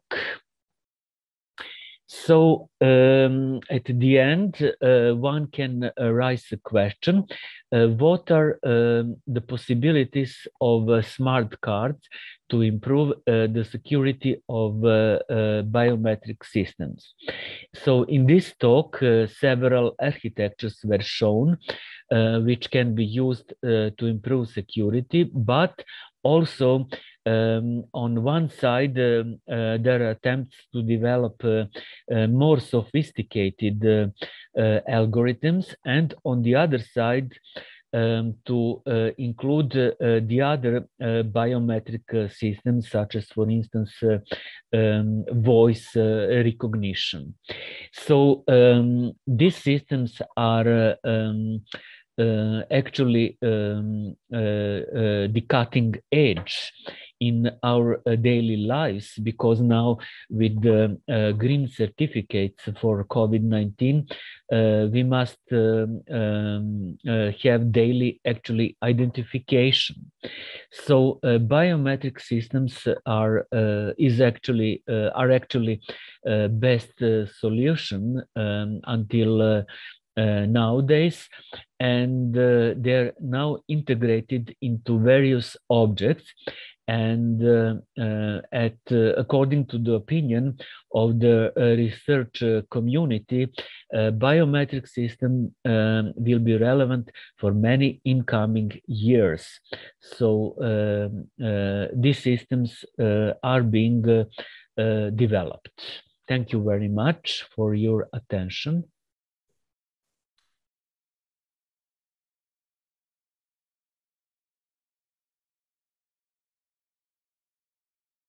Basically, our work is about fingerprint of babies, and from several years ago, we have first our work made on first scanners made on babies, and we have great success in that, and we continued with that kind of work to make first secure birthplace in the world, and to make that be in Belgrade in Serbia.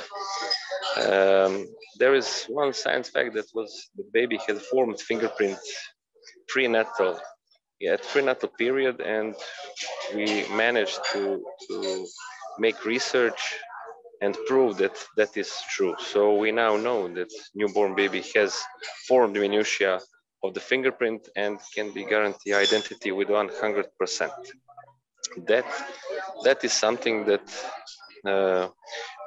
first of all made me to do and to make one device and protect with a patent here in Serbia and in WIPO Geneva through PCT.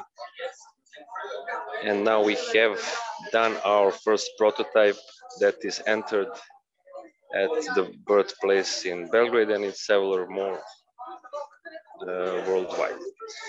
We are happy for that. So this one specific research is just a piece of a puzzle that is project named Save Birthplaces. So I wanted to present, about the Java application, since I'm in Java programming for over than 15 years. So it was easily for this conference to make in Java programming language. So it would be a bit interesting, not just biometric, then we have some technology that is like Java. About the Java is object-oriented programming language with 25 years of existence and one of the most used programming languages in the world. That's some fact that you may or you may not know. As about the Java, we made some GUI application with we used the GUI Swing and made some application that will present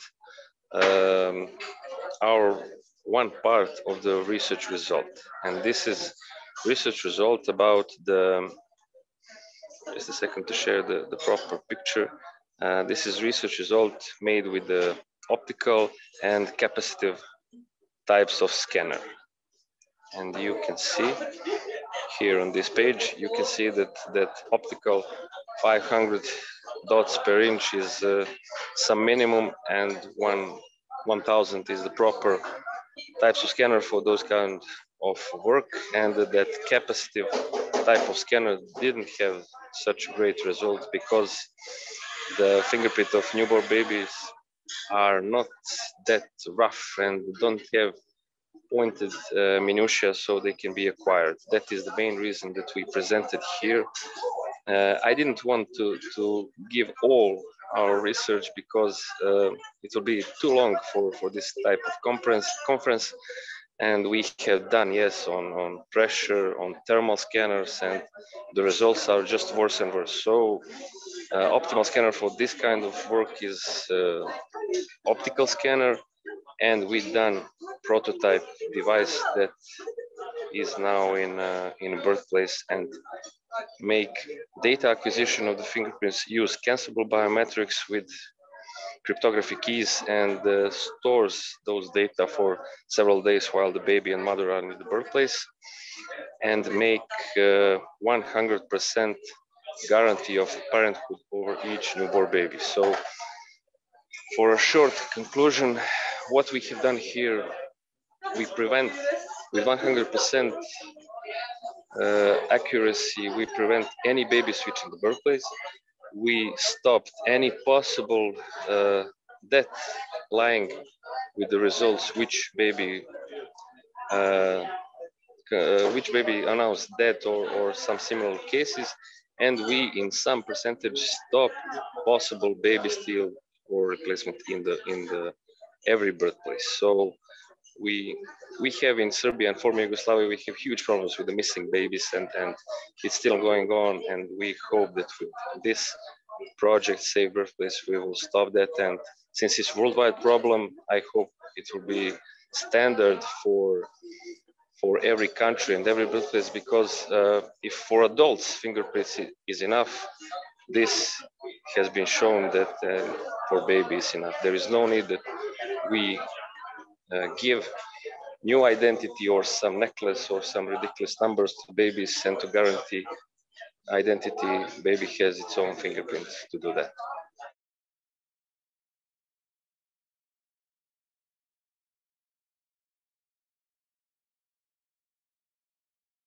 I'll repeat two examples.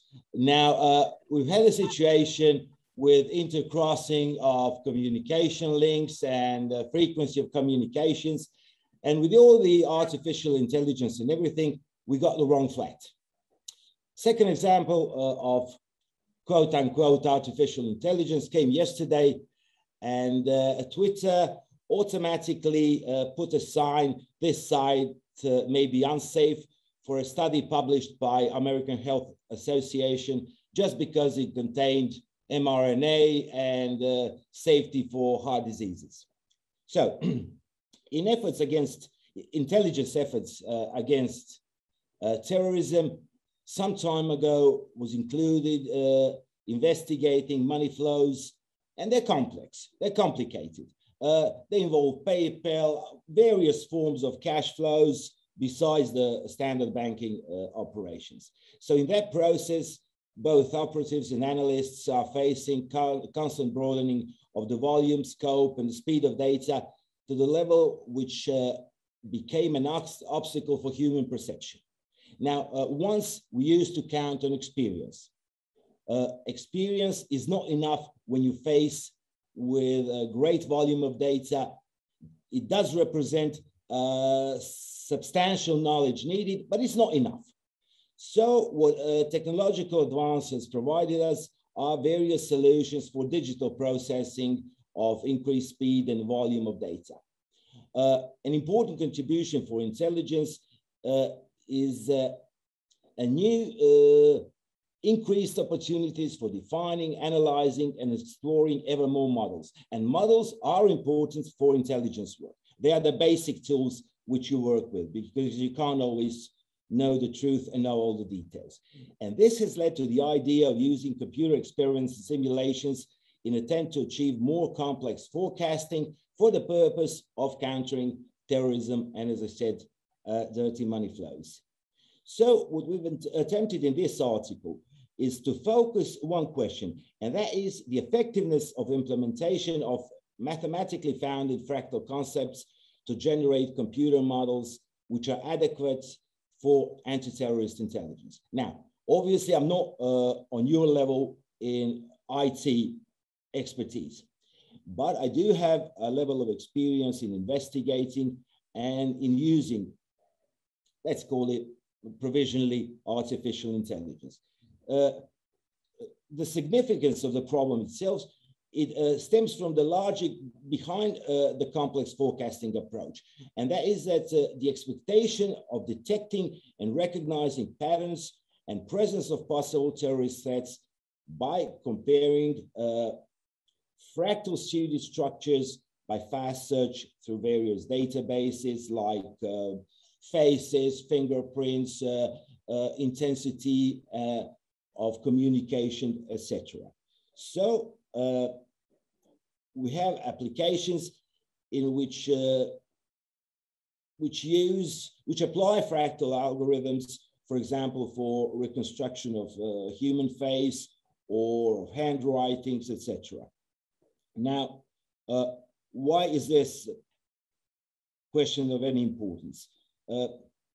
If we focus the attention on limitations of models and simulations, which are primarily human tools, because humans use and humans do the algorithms, and what those limitations imply for decision-making in the real world, we can advance a broader understanding how, where, when, why computational models and simulations can be used for those who are engaged in a field of high consequence decision-making context. Now, these high context decision-making contexts are important because you do some things which you cannot turn back and which have consequences on human lives. And that is why we have to know what we can rely on and what is the limit to which we can expect sufficient results. Now, I won't bore you with the details, but basically today planners and practitioners dealing with space, asymmetric and irregular patterns of data, they can't avoid being receptive to nonlinear dynamic systems modeling. And fractal concepts, even though mathematicians consider them to be philosophical aspect, they are suitable and offer a range of software opportunities. So they are beneficial in intelligence process for two major reasons. Firstly, the fact that they advance the compression of data reduction while preserving regularities makes them suitable to advance the important speed of searching. And secondly, by offering us the possibility of analytic forecasting of missing visual data and forms, they supplement the empirical evidence and records. So what we find is that the application of information technology based on fractal concepts has its place in the arsenal of terrorism and money laundering prevention. When I say money laundering, I don't mean through banks, I mean various money flows. They include cash flows, help sent to people in the countries across the world, PayPal, and various other forms of not strictly banking transactions. Secondly, the achievements of their implementation depend on substantial prior knowledge. Now, people who are more devoted than me to artificial intelligence and IT, they would maybe argue, but there is a place for experience in all that. And we find it because you cannot judge data, you cannot judge the models you receive without substantial prior knowledge about awareness on environmental influences, subsystem integration, decentralization, synchronization, but they still allow us to derive a similar high information technology models, which are, I repeat, useful. So fractal tools do not necessarily enable identification of authentic features or the various anomalies that can result in social consequences. And I've gave you, that's why I started with the example of us entering the wrong flat, even though we had all the aid from our IT sector. And finally, computational models and simulation do provide outputs, but prediction remain predominant for forms of human judgment. And they do necessarily reflect the state of knowledge at a specific moment. So that is basically what we found. And we've reached only a few conclusions because this research was a part of wider risk analysis research, so it's just a segment of it. So the conclusions are that terrorism and money laundering are fractal patterns. So in their combating, the application of information technology on the practical level requires the implementation of fractal concept. So thereby they introduce mathematical methods in scaling and modeling of potential social anomalies. That is a fact, so we cannot deny it, at least at this moment in time. Maybe in future, fractal models will be able to give us more, but this is at this specific moment. Second conclusion is that fractal tools provide, firstly, computational prediction, visual forecasting of missing data, and they supplement the empirical evidence and records. So they enable a higher degree of utilization of existing knowledge and adaptation in combating terrorism and various forms of money laundering. So an overall conclusion as the application of information technologies based on the concept of fractals has its place in the analytic and strategic planning arsenal in combating both terrorism and money laundering. And on a more specific level, fractal tools are useful for abstraction, approximation, and reformulation, but are not appropriate for expecting precise results in every concrete case. Thank you, and I'm very sorry for these problems. I've tried my best, but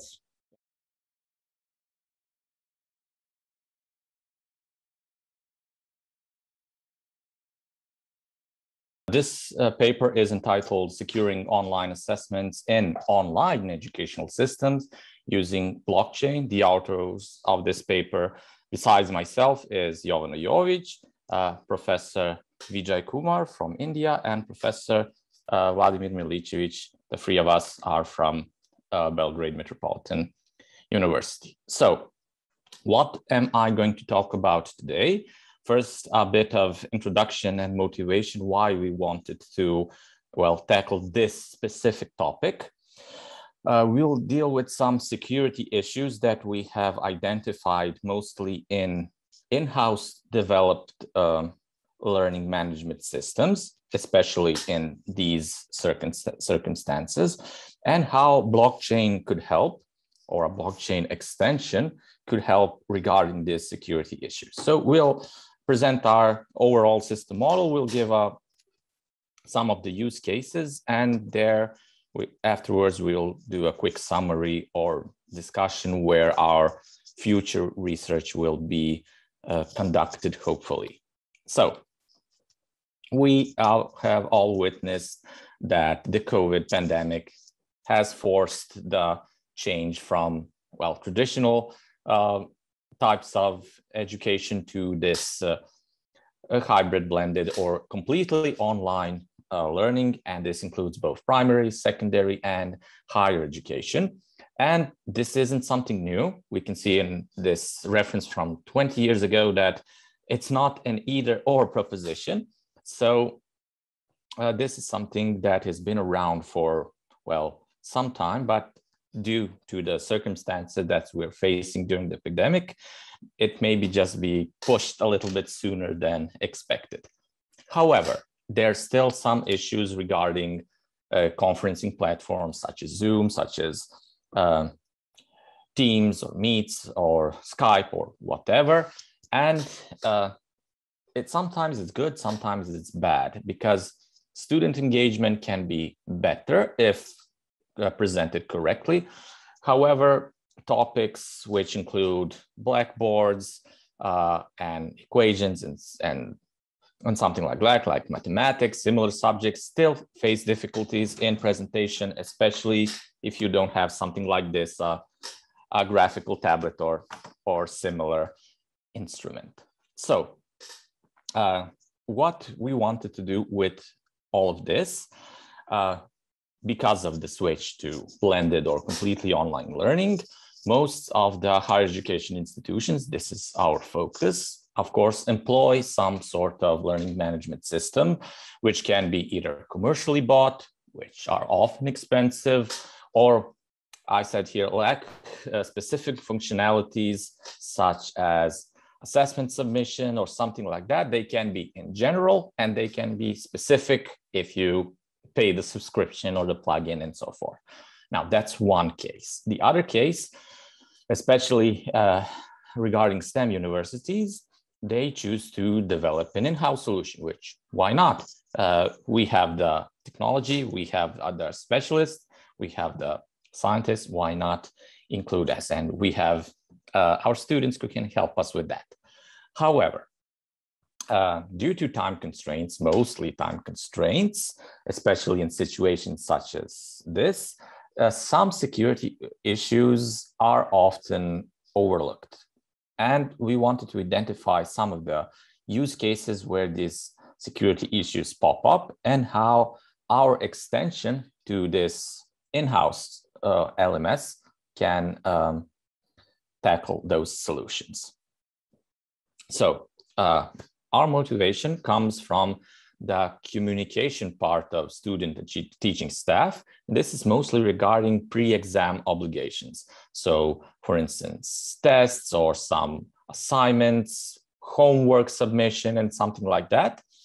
And when we switch to a completely online learning and online teaching model, some things are simplified, but some things are complicated. So we just identified here some of the use cases, for instance, when we are dealing with some kind of tests regarding, again, to in-house developed learning management systems. Okay, so we have a student who wants to complete an assessment, but maybe the communication is not secure, or maybe there's a generally speaking, third party who has unauthorized access. And if this connection isn't upon a secure protocol, the traffic can be, well, sniffed. And then if it's not encrypted, then it can be also accessed by an authorized person. Another use case is unauthorized assignment result correction. And this is also the case not for, well, unauthorized, but this is also teaching staff bias, for instance. We see the results of a student. Okay, let's change the results, for instance. Or a student can somehow access, again, if this communication isn't secure, and then alter their own results and so forth. And our third use case deals with incomplete access to some kind of information. This is assignment results. So for instance, if a student completes an assessment and then the LMS returns, okay, you have 6 out of 10 completed, correctly completed answers, but which of those 6 or what were the questions and so forth, and what were the questions that were completed incorrectly and so forth. Now, again, I just wanted to say that we are constraining ourselves to in-house developed LMS because mostly commercially available LMSs do have, if not all, but most of the security issues handled, for instance, at least secure communication. So, where can we, well, help? Because if we're dealing with in-house developed learning management systems, they are often to extension, upgrade, modification, and so forth. And we looked at how can we use blockchain, a blockchain-based extension to handle these issues. I won't get into the blockchain technology itself, not the cryptocurrency part, but the combination of peer-to-peer networks, public key cryptography, distributed consensus.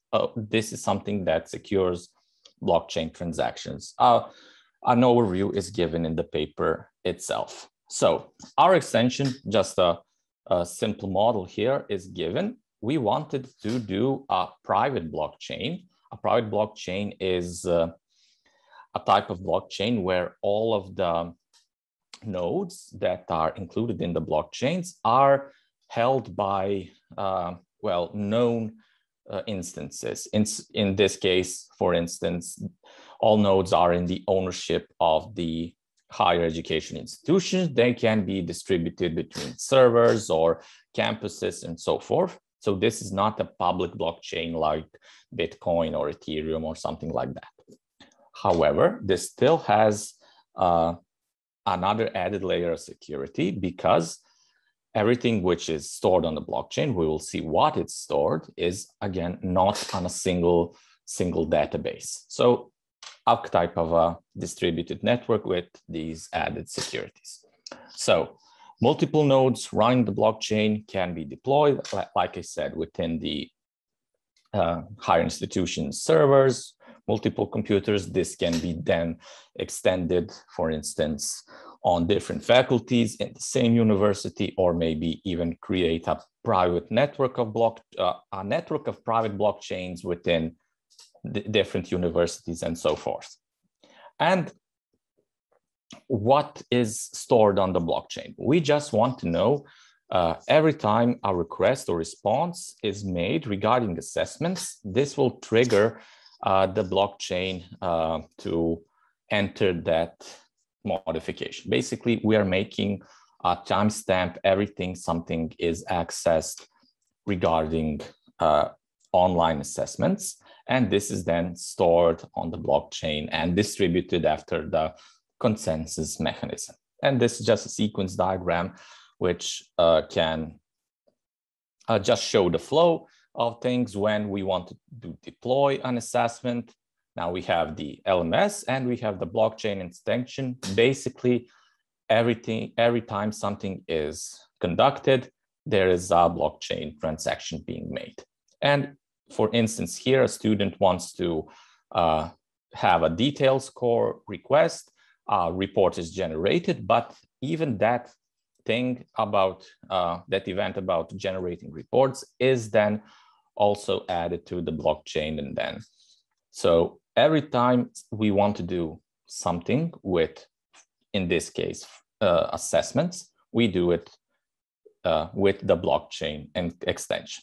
And this is just a type of system that ensures that no modification being made, for instance, to scores without being traceable.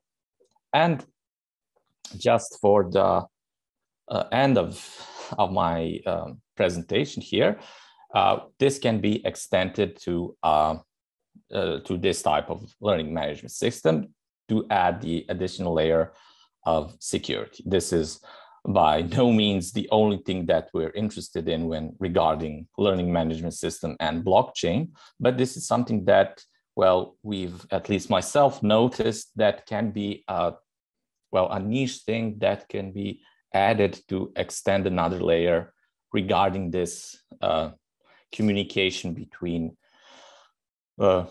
students or even teaching staff and the LMS itself. So it can be easily deployed on several on-campus computers. We are already working with that in our blockchain technology laboratory at Metropolitan University. And because we can choose the consensus mechanism, this deployment of this extension may not be processor heavy. This means that we don't have to do a lot of computation to get the consensus going. And this is something that we are currently researching and building at least some proof of concepts, and then we will see how it works, well, within the confines of the laboratory at first, and we'll see how it goes after that. So the future work will focus on an overall blockchain supported learning management system with, as I said, it can be extended to multiple campuses, multiple universities. We'll see how that goes. Hopefully we'll get funding for these types of research to explore more. And that was that. I hope I didn't extend my time. So thank you. I'm open for any questions if there are.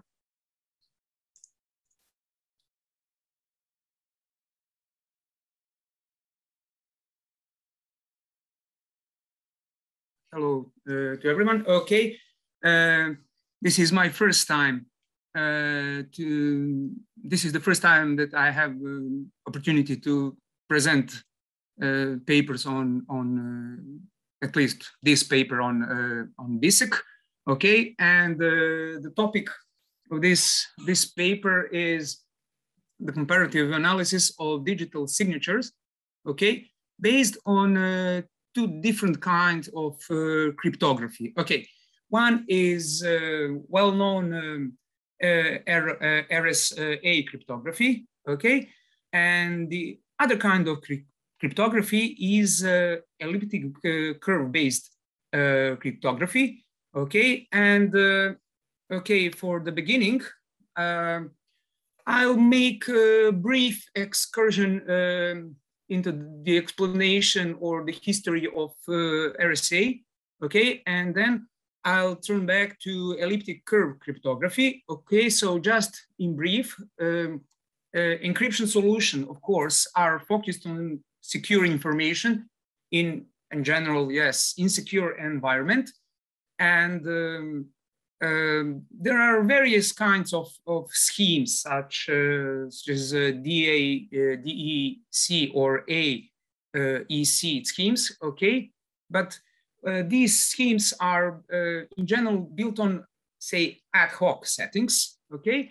And the real strength of RSA and why it has a status of a secure tool is because the creators, okay, Rivets, Schamer, and Adelman, okay, they invented the system, okay, with very powerful mathematical formalism, okay, and background, okay, and in that regard, okay, each step actually offered a very clear and very mathematical strong infrastructure, okay, and it is mathematically very good grounded, okay, through definitions, lemmas, theorems, etc., etc. And the fact that the rigor of their approach, okay, because of the rigor of their approach, actually this protocol, okay, brought two benefits, at least two benefits. Okay, on the one hand, okay, mathematics was used to create the most advanced crypto system at the time, okay, and the other hand, of course, the same mathematics gave very clear statements regarding security assessment and the strength of their solution. Okay, so definitely RSA has great value, and definitely it represents a kind of paramount in modern cryptography. However, the advent of RSA was preceded by another cornerstone of modern cryptography, and this is the Diffie-Hellman key exchange algorithm. Okay,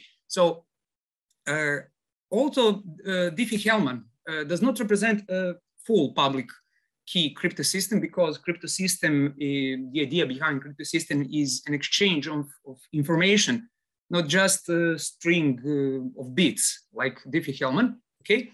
But the ideas contained in their approach have permanently determined the direction in which modern cryptography is going now. Okay, so mathematical background, okay, but in brief, we may say that the main strength of Diffie-Hellman key exchange and El-Gamal key crypto solution is what we call small Fermat theorem. And this is one kind of modular equation. Okay, regarding this result, also the following is close, that is the order of element A modulo P represent the smallest exponent K such that this modular equation A to the key is congruent with 1 modulus P. Okay, so why this important? Because it is important to note that some basics of finite groups can be discerned here, such as primitive roots, okay, generators, as well as their order. Okay, so how the idea evolves. If we want to replace the prime numbers, okay, prime number modules with an arbitrary number, we can see that there appears one generalized equation, okay?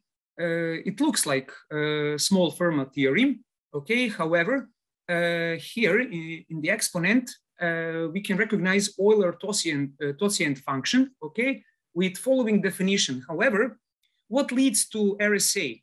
Well, the fact that actually we can choose index number n or modulus n, to be the product of two huge prime numbers. And actually this leads to the RSA solutions. Okay, so let's take a look. In a way, one might say that Diffie-Hellman and RSA represent complementary approaches. Okay, how? As you can see, one may wonder, okay, why do we trust Diffie-Hellman? Okay, so in just one sentence, because the problem of discrete logarithm can be very difficult to solve. As you can see, for known A and known B and known P, okay, modulus P, we need to find X, okay, unknown quantity. And why do we trust RSA? Well, because it is difficult to take 8 roots modulo n equals P times Q. As you can see, it looks the same, okay, or pretty the same, but there are some differences. Okay, now we want to focus on RSA solution, and we demand that this solution is unique, and this solution indeed will be unique if the number A and the product P minus 1, Q minus 1, if these two numbers are what we used to call co-prime. Okay, that is the greatest common divisor is 1. In that case, we can introduce modular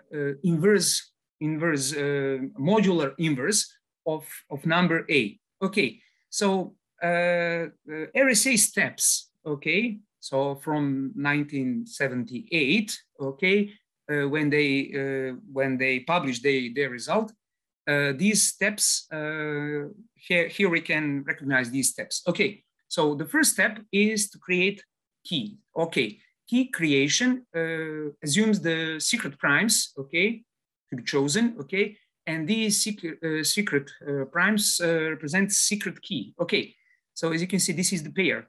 Okay, and also we can publish, okay, the idea is to publish pair P product K and A with A satisfying the following equation. Then the process of encryption, okay, assume that we have to choose plain text, okay, to compute or to solve this modular equation, and to send the ciphertext B. Okay, and how to decrypt? Okay, well, the other side, okay, should compute, okay, C that satisfy the following modular equation. Okay, so this is how RSA, okay, works, but there are some subtle questions, okay, regarding the RSA algorithm. One important question is how to find an efficient way to tell whether actually a very large number is prime. Okay, why? Because as you can see, this is in general holy grail. We want polynomial time algorithm that proves primality, that this is a crucial, did not depend or do not depend on any unproven hypothesis. The problem is that, say, Rabin-Miller primality test that is widely used, okay, relies on Riemann hypothesis, and still after 150 years, Riemann hypothesis is not proven. Okay, however, there exists polynomial time algorithm, okay, that determines whether a given number n is prime in no more than big O, okay, ln logarithm n to the 6 steps. Okay,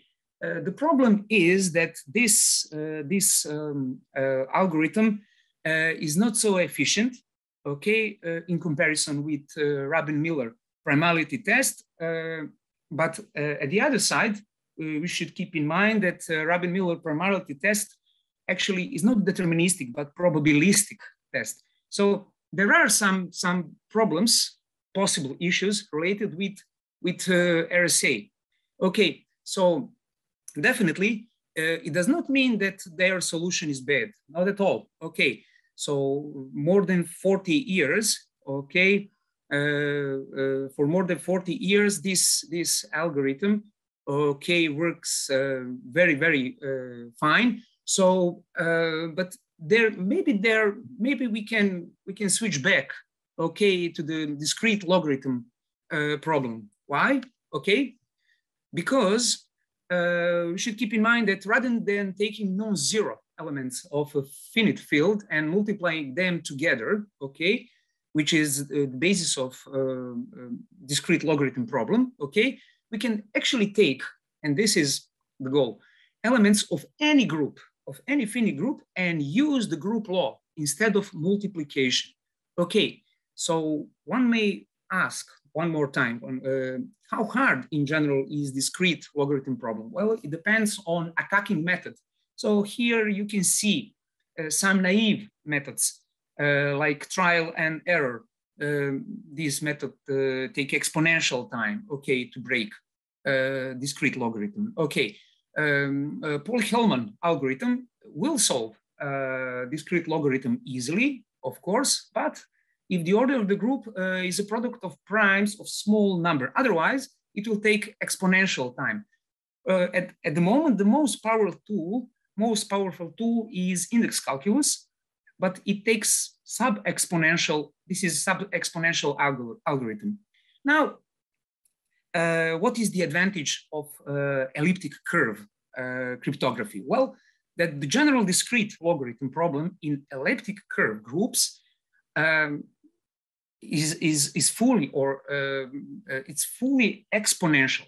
Okay, so again, how is this possible? Okay, why? Because the discrete logarithm problems in different groups definitely may display different levels of difficulty.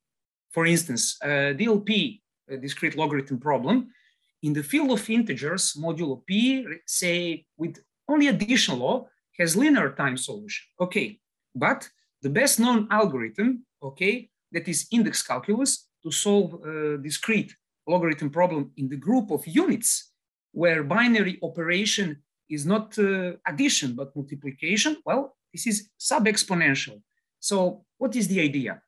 Well, let us try to find a binary operation that will preserve group properties, okay, group properties over a given, okay, finite set. Okay, for example, why not to try with pairs of number? Okay, now I anticipate, okay, that represent the coordinates of point in the curve. Okay, so one may wonder, does it make sense? Yes, of course. If one knows how to invent a binary operation. So when we talk a binary operation, next slide, we can see what addition law is on an elliptic curve. It looks pretty awkward, okay? So it should be taken, not literally, okay?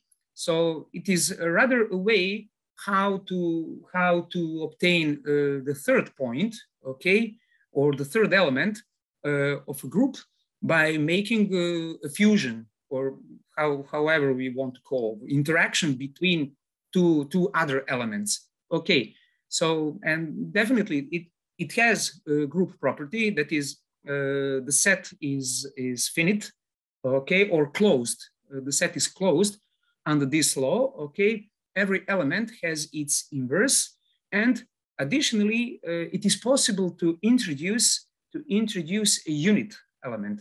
So if you take a look, this is continuous curve, okay. But what we want to do is to use an elliptic curve over a finite field, okay. So it means that this curve has just a finite, okay, number of elements, not continuous number of elements.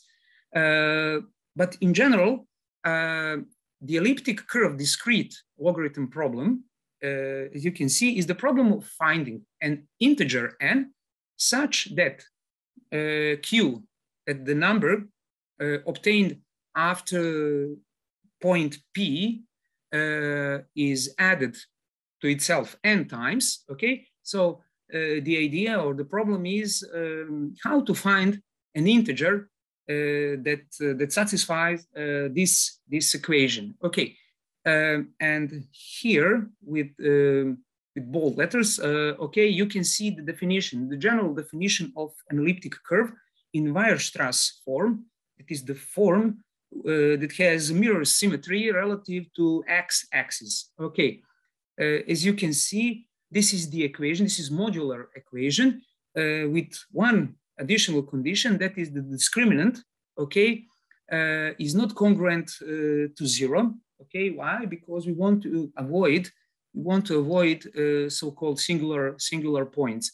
The coefficient here, 16, is important to be here in front of parentheses. Why? Because it suggests that singular points will always appear for a binary field. Okay, in that case, generalization has to be made that will break the mirror symmetry. Okay, relative to x-axis. Of course, we do not want to bother with at the moment with such kind of curves. Okay, but this is just the definition. Now we can switch to the concept of general, yes, digital signature. Okay, so in a way, okay, digital signature mimics a real life experience. We have a sender that creates a key, okay, the stamp, okay, then the sender signs the document, which is nothing but the imprint of the stamp, of course, and the recipient is doing verification. Okay, so the process of verification means that we need, or the recipient has to determine whether he or she trusts to this document or no. Okay, so these are some rules, okay, for a single, and some additional rules for multiple documents. Okay, so in order to have an efficient way of digital signature, at least two points to be satisfied. That is, if someone who has insight into the imprint of the stamp and want to create his own physical stamp based on this imprint to try to falsify, he or she should not be able to do so. Okay, reasonable. Okay, also, the imprint should be so unique that the attacker, unable to create his or her stamp, must not be able to find among the existing physical stamps available to him, of course, one that gives an identical imprint, okay, that he or she wants to forge. Okay, so these are some necessary conditions in order to obtain efficient system. Okay, now let us take a look how RSA. Sorry, excuse me. I want to remind you on time, please. Oh, sorry. I'll try to be faster. Okay, so here you can recognize three important steps. Okay, so under 1.1, 1.2, 1.3, 1.4. Okay, we have the step that we can call key creation. Okay. The second step, under the second step, okay, or these steps, we can recognize the signature, okay, and the third step is verification. Okay, so these three steps are common both for RSA digital signatures as well as elliptic curve digital signatures. Of course, now we have to skip the construction of finite fields, etc., or even the reduction to the subgroup. However, the main goal of this paper was to make a comparative analysis by using these resources. Okay, we have used Intel Xeon CPU, okay, with 8 virtual processors, okay. Edition Windows 10, okay, with 6 gigabytes of RAM and hard disk capacity of 100 gigabytes.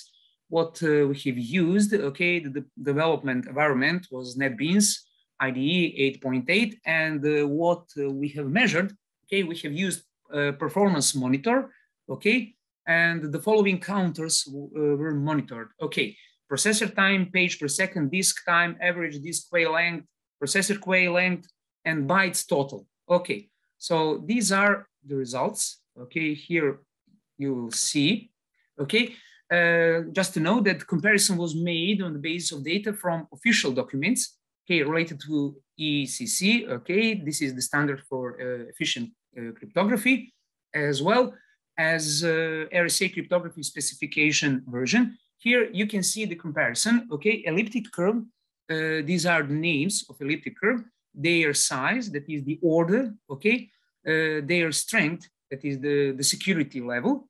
And also here, as you can see, n in bits is nothing but the number n index, that is the product of two primes, okay? And as you can see, if we want to achieve the same level of security, we need to use a much larger number n, okay, than the number of then the group order of corresponding elliptic curve. And these huge discrepancies has extreme consequences. Okay, definitely I need to skip most of these results. I have only 3 or 4 okay pages, but at the moment I would like to show you the time taken for key generation by using elliptic curve cryptography and RSA, okay? And to take a look, please, the time taken to make a signature and to perform verification. And as you can see, as the key length in bit increases, we have enormous jump in key generation time, which means that in both scenarios, roughly 90% of time is spent on key generation. Okay, not on making signature or verifying, but key generation actually spend much more resources and takes much more time. Okay, so as you can see, for elliptic curve, key generation, the time taken for key generation is not affected significantly. Okay, why? Because the strength, as you can see in bits, is this increase is not so pronounced. However, key lengths in bits, by looking at RSA, suggest that actually key generation will jump, okay, and eventually it will take more than 20 minutes. And this is the reason, okay, so this is just in brief, okay, what we have noticed, okay, and what I wanted to say is that based on the obtained result, okay, the elliptic curve, okay, algorithm, okay, so we can conclude that the total time required for key generation, signing and verification, about 90% of time was spent on key generation, but this is also true, okay, and even more for RSA, okay. Also, the signing time is comparable, okay, between RSA and the elliptic curve for the lowest security levels, okay, but the time nonlinear behavior with further increase of n is clearly visible. So once we reach 192-bit security level, key generation actually in RSA is pretty inefficient relative to elliptic curve. Okay, and computer resources are almost entirely spent on this activity. Here you can see the counters, okay, that we have obtained. What we can conclude is that elliptic curve cryptography loads the system almost equally, regardless of level of security, okay? And definitely, we can say that in the case of elliptic curve cryptography, the first place, we have time localized jump in value. Of course, the reason for this is the fact that execution times are very, very short. On the other hand, okay, 2 modes, okay, can be recognized in RSA algorithm. One corresponds to time, localized time jump in the system load for small key values. The other, okay, is continuous load for huge key values, okay? So in cases of lower security, again, the system load is similar, okay? but this behavior changes significantly once we switch to the keys of higher possible security. Okay, so in conclusion, what we can see that the both approaches, it is evident the process of generating key pairs take the most resources and time, okay? That the RSA operates in two modes, pulse and continuous load mode, okay? That considering the execution length in continuous load mode, it is clear that the hardware components are significantly loaded in the case of RSA in comparison with elliptic curve. And definitely because of this, one might say that elliptic curve cryptography represents definitely tool of choice, especially when we talk about transactions, okay, where compromise between speed and safety cannot be made, okay, and if we know that time when transactions are done quickly, the speed of digital signing actually plays a crucial role in, okay, like blockchain technology, okay, so sorry for this okay, lengthy presentation. I'm finished now, and I'm will and free to answer on your question. Thank you again.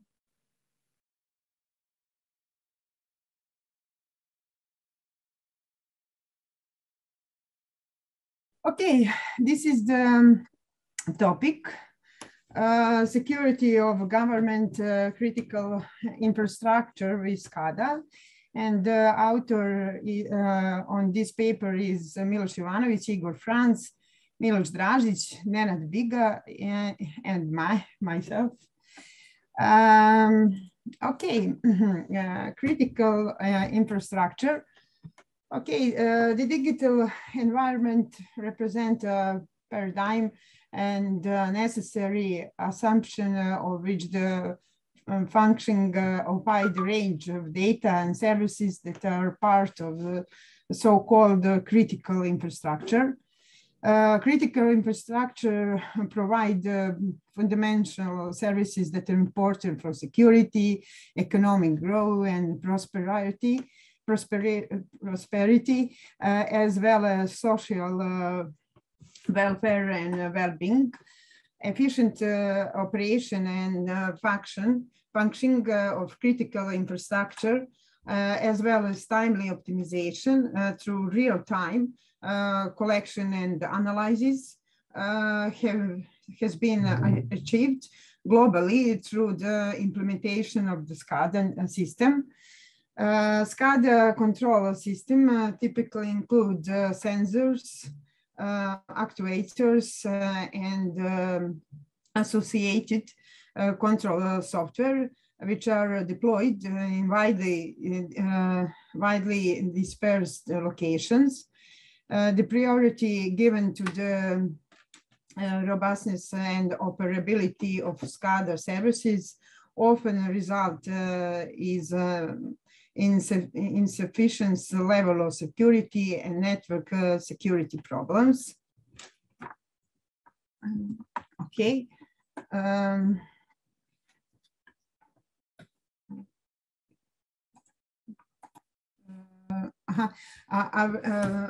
Awareness of a scale of the threats that cyber attack can have on critical infrastructures have grown significantly in recent years.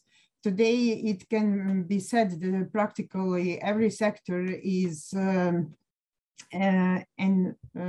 endangered by cyber attack, with especially emphasis on the field of public health and energy production and telecommunication. Weaknesses of SCADA system and their vulnerability to cyber attacks could potentially lead to violation of the integrity and of critical infrastructure resource with unforeseeable consequences for society globally. in order the best prevent cyber attacks, it is necessary to identify the weaknesses and potential vulnerabilities of the SCADA system.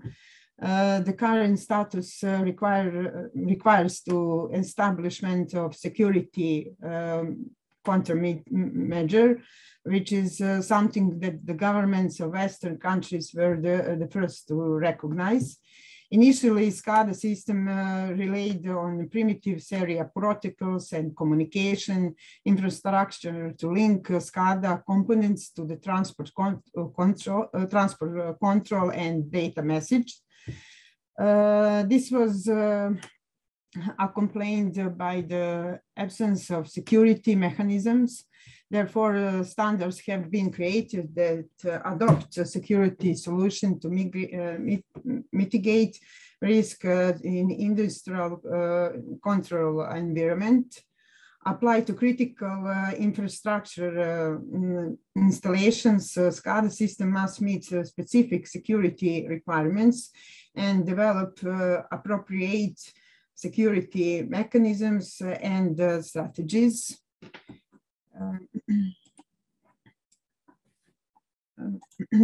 The consequences that cyber attacks have on critical infrastructures are so devastating that the level of state sovereignty and integrity that can be considered a terrorist attack or even an open act of aggregation and the declaration of war in the same way traditional seen through engagement, many army and military resource. The problem, however, is that the very nature of cyber attacks through the relatively easy manipulation of forensic evidence does not allow the individual or nation state behind such activity to be easy identified. And now, what is SCADA functionality includes? Okay, this is access control. Users are divided, that means that users are divided among groups who are given different well-defined privileges to the process parameters of the system and the specific product functionality. Multimedia interface supports that means that supports multiple screens displaying in combination of the diagrams and text. Trending means provides trending facilities summarizing common capabilities through a chart or the image. Alarm handling information exists only in one place. All users see the same status, acknowledgement and propriety levels of multiple alarms are supported. It is possible to group alarm and manage them as aggregation. Logging and archiving. Logging as a medium term storage of data on a disk is typical performed when a proprietary file size, period, or multiple points have been reached and the existing data is overwritten. Archiving, like long-term storage of data on a disk or some other permanent medium, can also mean the transfer of the data once the log is full. Report generation. Reports can be sent using SQL type queries to the archive real-time database or logs. Automation, the action is triggered automatically after the observed event. And this is the functionality. And this is SCADA architecture in power grids. Okay, in better understanding grids, it's necessary to have a good understanding on functioning of the SCADA. SCADA includes human-machine interface.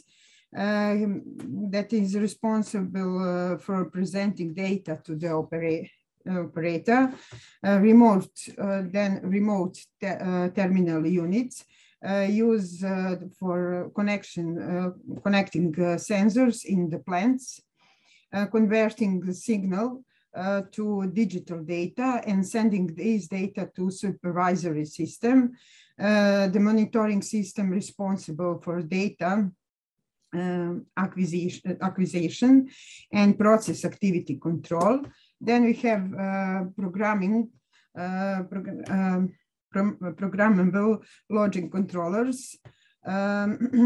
This is PLC, which are final actuators used as field devices, as they are more economic, flexible, and configurable than for the proposed design. RTU communication infrastructure that connects to the supervisor system to RTU and PLC.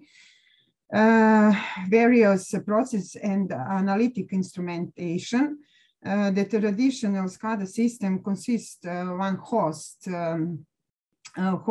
computer, some RTU and operator terminals, and PLS.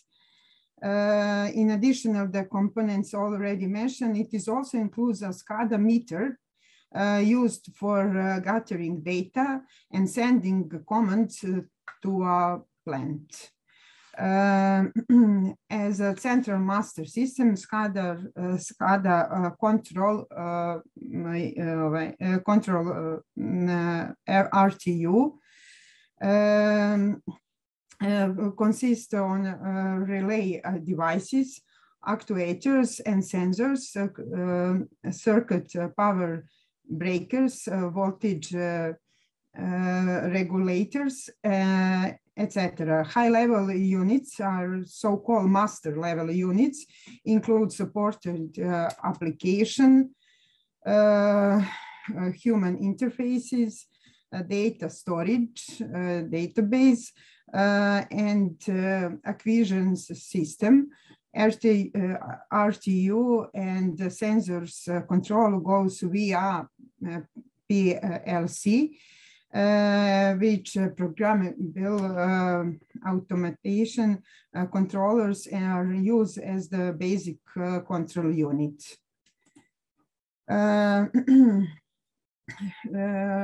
Vulnerability in critical infrastructure have increased by 600% in the last decade, based on data presented in Labs Vulnerability Threat report, and main issues are increased exposure as a smart devices and system create many access points, connectivity as consequences of communication network, which makes the system more exposed. Complexity of electric system due to the interconnection of large number of subsystems. Common computing technology, because smart grid system will increasingly use commercially available technology, and thus the subject of their weaknesses. Increase automation, because smart grid technology will automate many functions, and improper use of this data poses a new risk. And this is the vulnerabilities that they are monitoring. This table represents vulnerabilities that affect ICT products in SCADA. And we can see button overflow, cross-site scripting, access control, DL hijacking, and others. And what is the key infrastructure challenge that include that include secure interoperability between systems from different agencies, development of method and measurements of civic participation, encouraging public and private partnership and other network organization form, archiving and management of electronic records, developing better methods for managing IT resources, ensuring that availability and equality to access the data. And what is the, how to ensure the security of SCADA networks? The SCADA networks identify all connection to the SCADA network through conducting a risk analyzing to assess the risk and necessary for the existing of each of the connection, a good understanding how all connection work and how these connections are protected, disconnect all unnecessary connection, isolate the SCADA network from other network as much as possible, evaluate the security of all remaining connection to the SCADA network by conducting penetration testing and vulnerability analysis.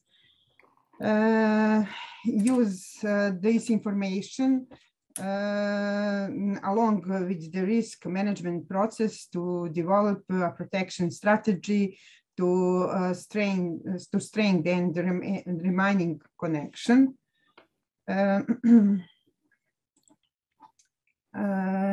Do not rely on proprietary protocols.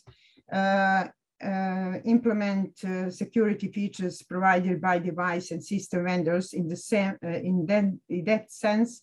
Insist that system vendor provide features through product patches or upgrades. Establish strong control over any medium that is used as a backdoor into SCADA network. Applying strong authentication where there are backdoors or vendor connection in SCADA system.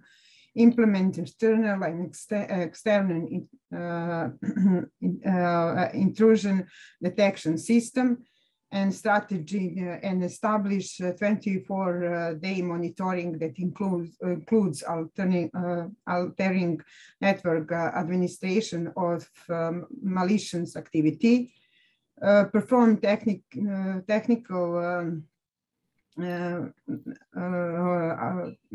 audits of SCADA devices, conduct a physical security survey and access point, establish SCADA red teams to identify and evaluate attacks scenarios as well as potential system vulnerabilities. And in conclusion, risk related to the level of critical infrastructure security are high, and then consequences of compromising the security integrity for critical infrastructure can be dramatic. By adopting best practice such as virtual private network for remote access, or removing, disabling, and renaming any default system account, prevention can be provided. Global collaboration and sharing of information regarding possible cyber threats and vulnerability of every device that is qualified on the market will bring overall security. And that's it. Thank you for your attention.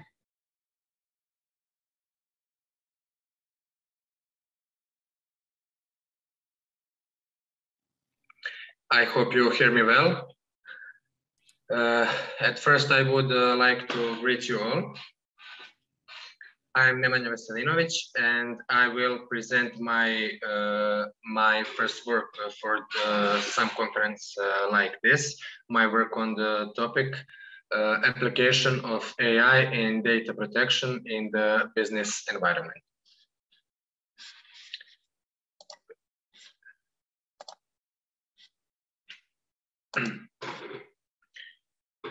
My work, as you see, contains several areas.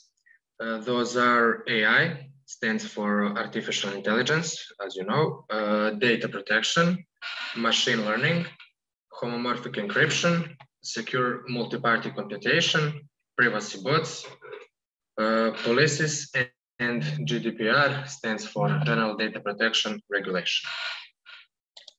So, my first part, artificial intelligence, is of course the main area in my work, and everything I will talk about next in my paper is related to artificial intelligence. As you know, AI is a scientific field in computing, whose goal is to develop software that enables computers to understand and imitate human intelligence. Artificial intelligence is a very important item in smart business because it suits companies when they have a large amount of customer and market. Professor, sorry for bothering you. Could you share the exact screen? We see only the front page. Wait.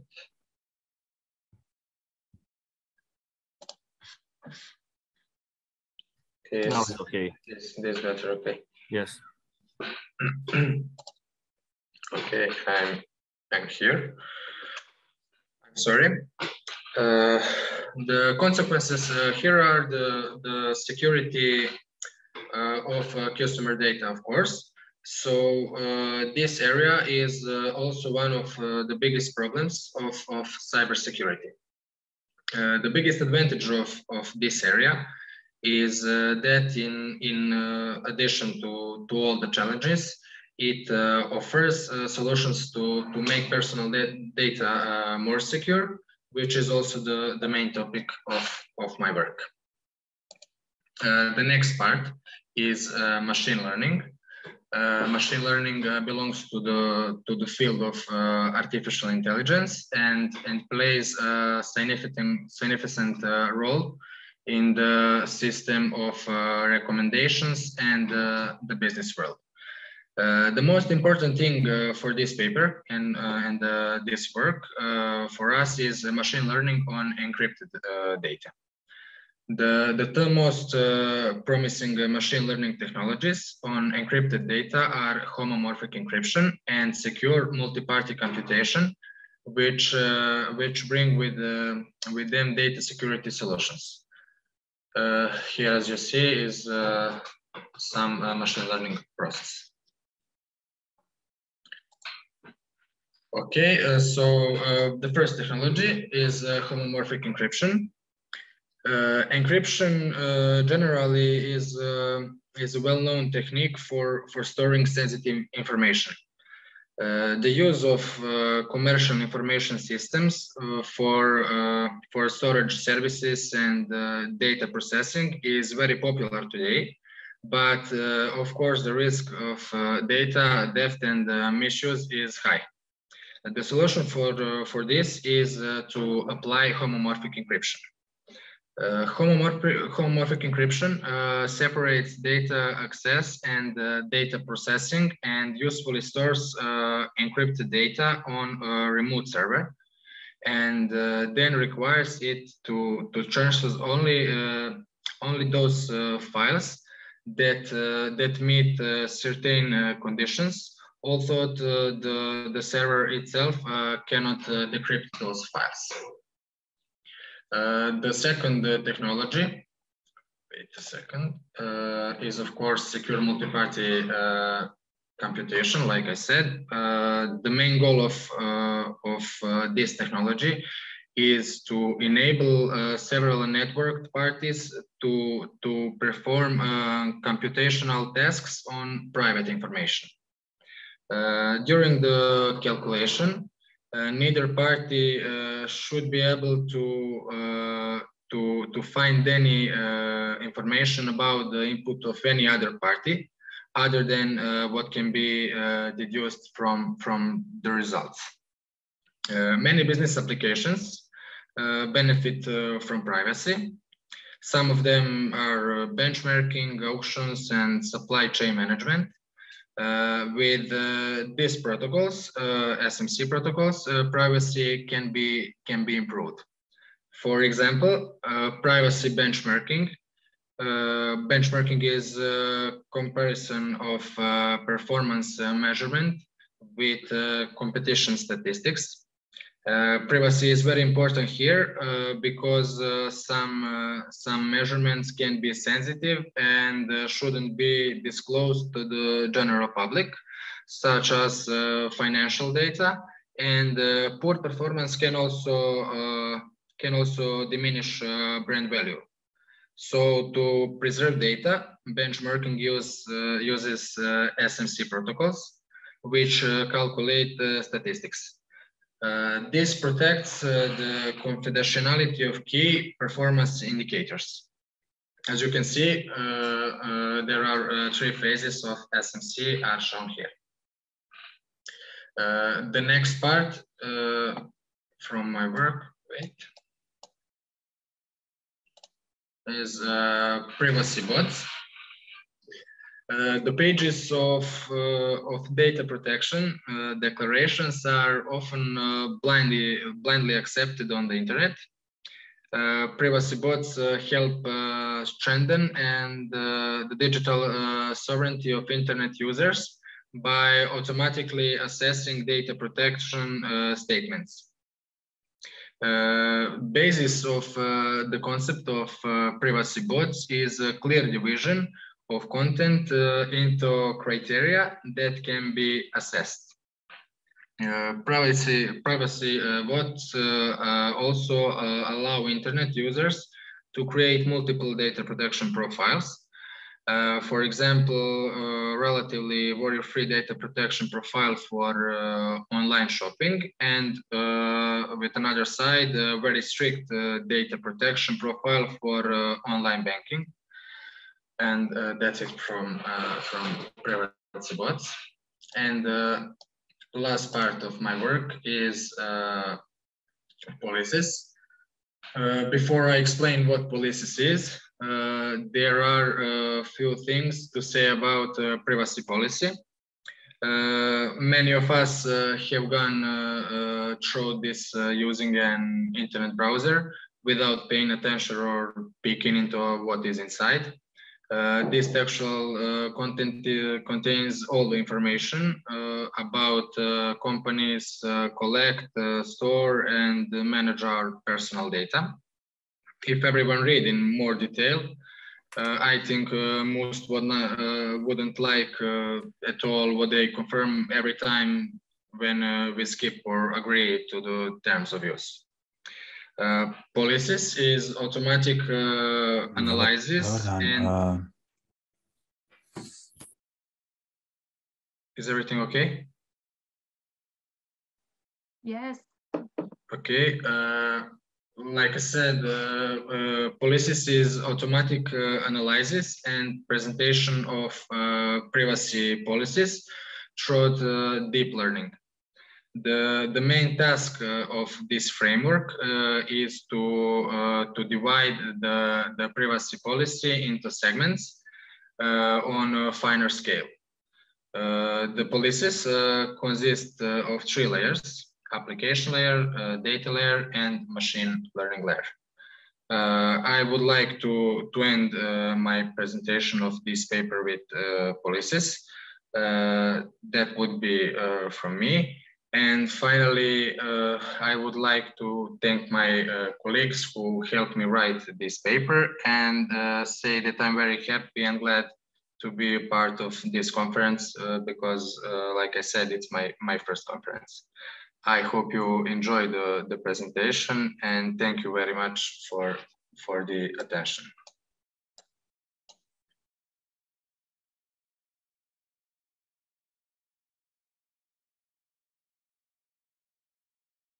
In ancient Greece, they used scytale, and famous Gaius Julius Caesar used substitution or shifting each letter for 3 positions. Then we have Tritemius, disk from Thomas Jefferson, and famous Enigma, used in many books and films. Now, in digital era, we have the greater need for secure transmission of messages. It is really important that the internet has the potential for secret and secure data exchange. Security indicates the protection of information from unlawful revelation or modification, and secrecy applies to the individual's decision whether to and to what extent its data will be publicly available.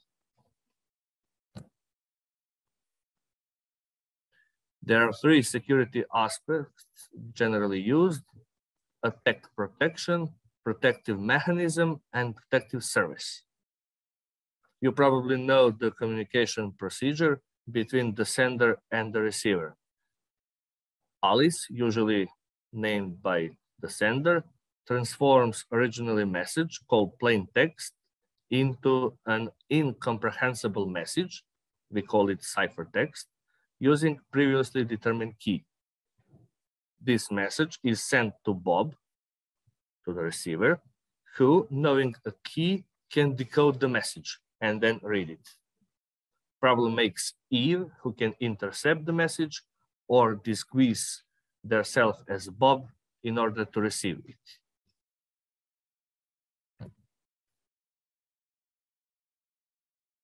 Depending on number of the keys that we use, there are symmetric or asymmetric algorithms having 1 or 2 or more keys. It is represented on this picture.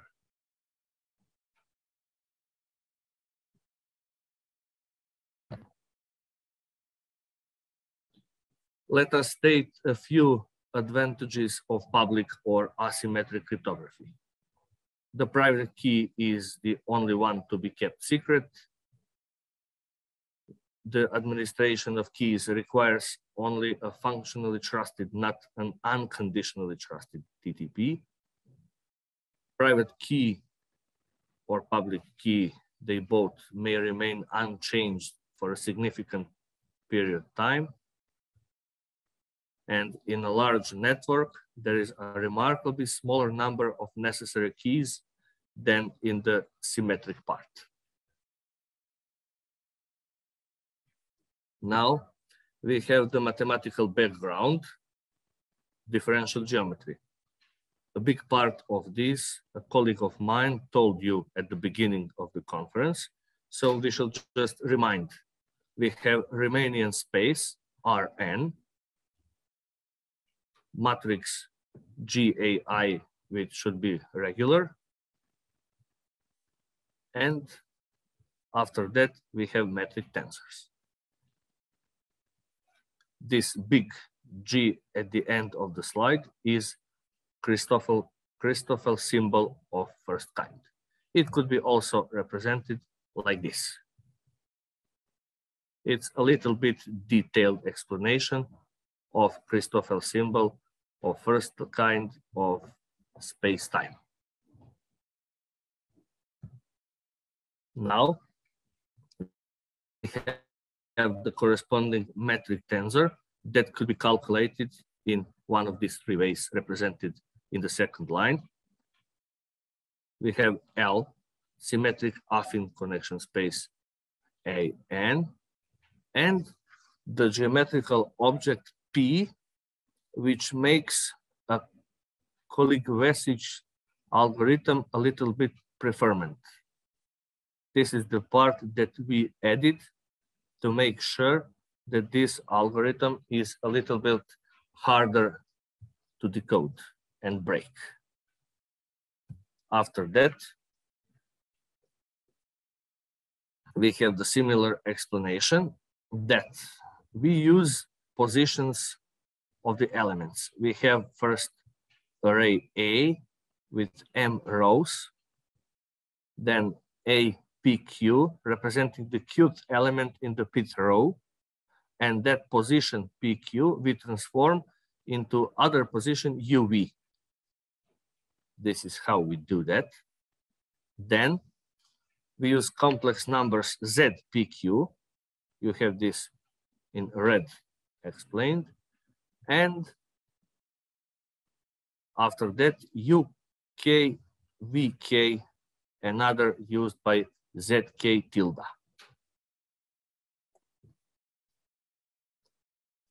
On this slide, we can see what are inputs in our algorithm and how we managed to do all the steps.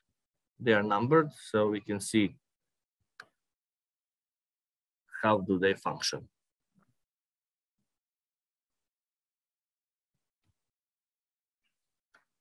Here we have the square matrix H and a little bit of its expansion with G, and then the big G of the corresponding Christoffel symbol.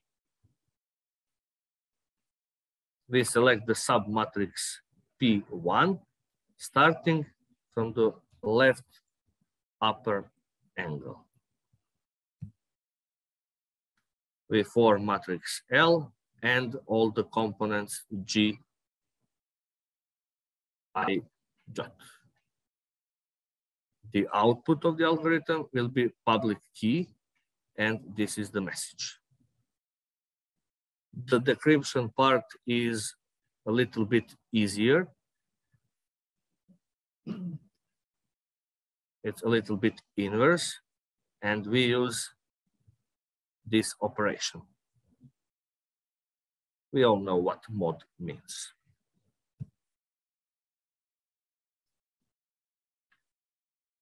The conclusion says that we used differential geometry, especially affine connection coefficients, applied in our previously developed algorithm. It is really important in modern time to be used in modern security protocols. We have the rise of Industry 4.0, Internet of Things, cyber physical system, and smart homes, and believe that in that area, our algorithm can have a little bit of applications. So smart city, Internet of Things, healthcare, light cryptography, they're all areas for possible applications, and those are our plans for next year and maybe next BISEC. Here you can see references we used to write this paper.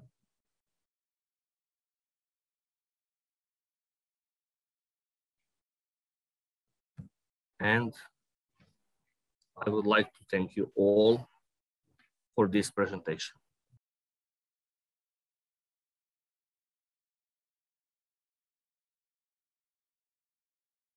Hello, everyone, professors, researchers, my colleagues, and all other participants in this in 2021 BISEC conference. We wish you all a great and productive Friday, as well as a great weekend.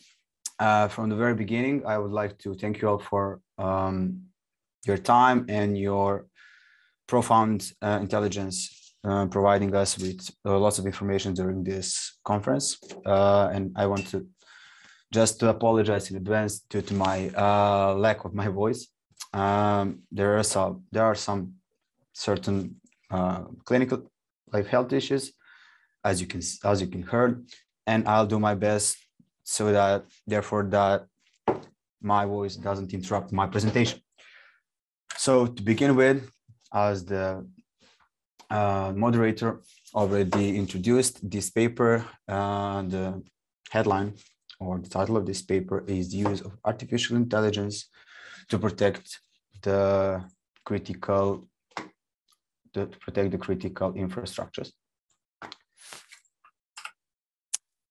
When we talk about the artificial intelligence, it experiences rapid growth in the use throughout the IT industry, and it's slowly finding its way to the cybersecurity sector.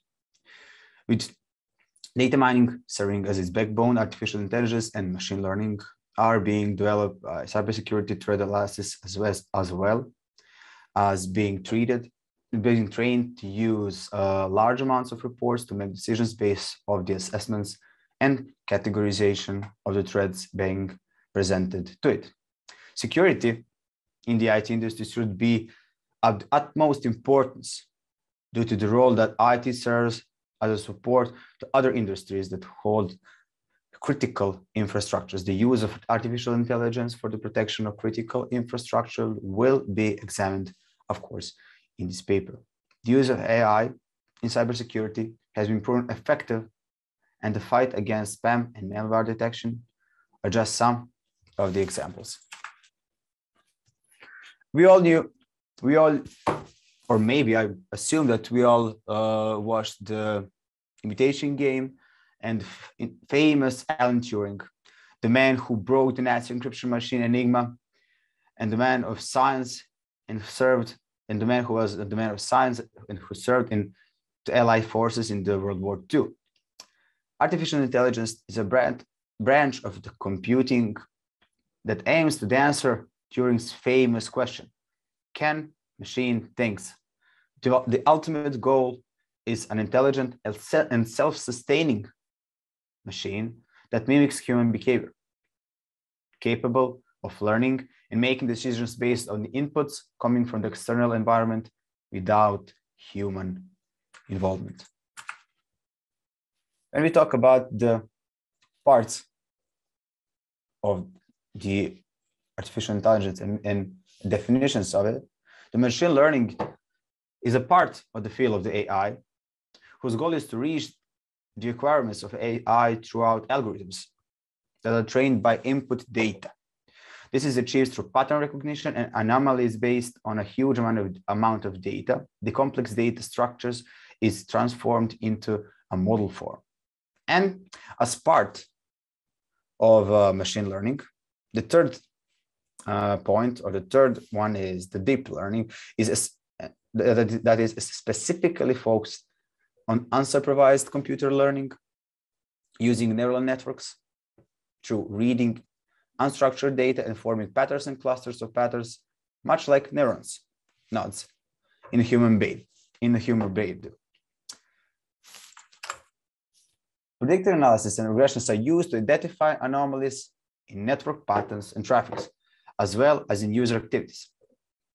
Analytics are used to identify anomalies in network patterns and traffic, as well, as I said, in the user activities. And exploits are,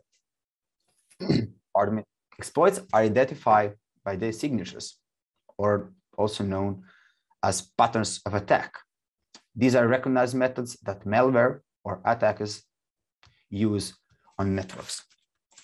When we talk about the actual practice, and the world leader of the cybersecurity of AI and cybersecurity is the company called Darktrace. Its AI model is based on the human immune system and is used in over 3,000 organizations to protect them against threats to the cloud, email, Internet of Things, networks, and industrial systems. The Royal Air Force Association, or RFAA, has selected Darktrace's AI to protect its members' sensitive data from cyber threats. This acronym IDSP is called Intrusion Detection and Prevention System. An intrusion detection and prevention system, of course, is a software or a hardware device installed inside a network that can detect possible intrusions and is able to prevent them. As you can see, it has 5 most crucial pillars that it needs to be that it needs to form so that it can be as effective as possible. It needs to be in real time, and they can detect any real intrusion. Then it needs to work continuously, be self-sustained, or as you say, fault tolerant. And of course, as all modern systems should work, it needs to be configurable and adaptable, of course. This looks nice. This is one eye-catcher slide, but it's actually quite the opposite. In cybersecurity, what is called a digital honey is actually a type of bait or traps known as a honeypots or honey tokens are designed to deter attackers, lead them to the wrong side. Honeypots on computer systems on a network that are apparently full of data that can be easily stolen, but in reality, they are just a lure. The more on that was covered on paper, so if anyone is interested, I recommend it. Or if anyone is hungry, I recommend that you go and read more about it, of course. And as everything in every other industry, when we need to talk about the users, of course. The UEBA, or User and Entity Behavior Analytics, a term coined by Gartner in 2015, helps us with a set of processes to detect targeted attacks, insider threats, and financial fraud utilizing advanced analytics, for example, machine learning. In UEBE, we look for patterns in users, devices, servers, applications, data loss prevention, identity and access management, network flow data, and etc., to calculate risk, to identify anomalies against the baseline. And if we want to, just to conclude it in a sentence or two, like it would be the growing integration of information and operational technologies, or as we call IT, converges.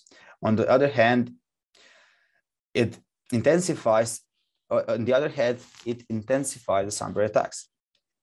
And on the other hand, have led to an increase in very complex security challenges. Artificial intelligence can greatly mitigate existing and future risks whenever companies and/or organizations are still not using AI for the purpose or have started using it.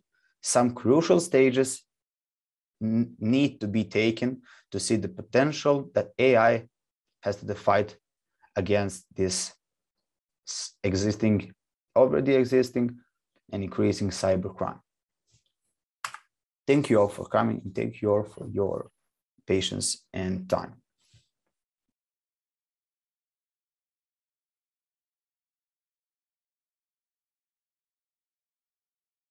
Authors of this paper is Nikola Dimitrievich, it's me, Alexander Meštarović from Department of Security Studies and Criminology from Sydney, Australia, Professor Milena Bogdanović from Univerzitetu Metropolitan, Belgrade, and colleague, dear friend, Nemanja Zdravković, very, very important for this paper. Title of our paper is very specific. We have, in previous works, we have worked on auto-grading systems, e-learning system for programming. And in this paper, we analyze security aspects of this problem, of this system. And our title is fraud detection and malicious code. Fraud detection is first problem. Malicious code injection is second problem. Analysis in auto-grading systems.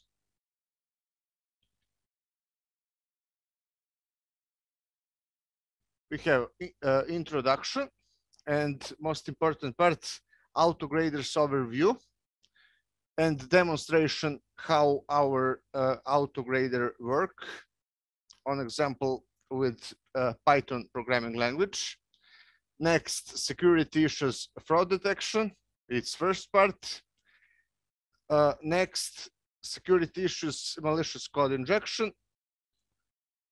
Next, draft of this system. Today, on this time, we don't have real implementation for these problems. We have autograder system, but not fully implemented secure autograders. It's very, very important to say. And summary and discussion. And in recent years, e-learning system for teaching programming language have been at a steady rise in popularity. This system can be part of commercial learning platforms, learning management system like Moodle, or even deployed as individual projects, and they vary in quality and presentation. System that employ autograders, autograders is our primary focus, are considered better in quality as they automatically inform the student if their entered code is valid or not. It's most important for autograders. However, issues such fraud detection and malicious code injection present potential security risk.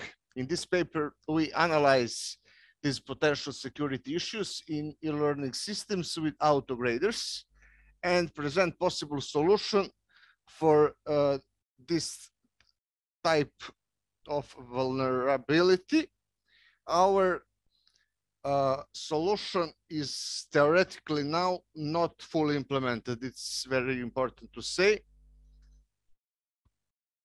Autograders first and foremost help the teaching staff, professors, and teaching assistants by reducing the workload of having to manually grade all students, assignments, etc. In addition, the bias of the teaching staff is also removed.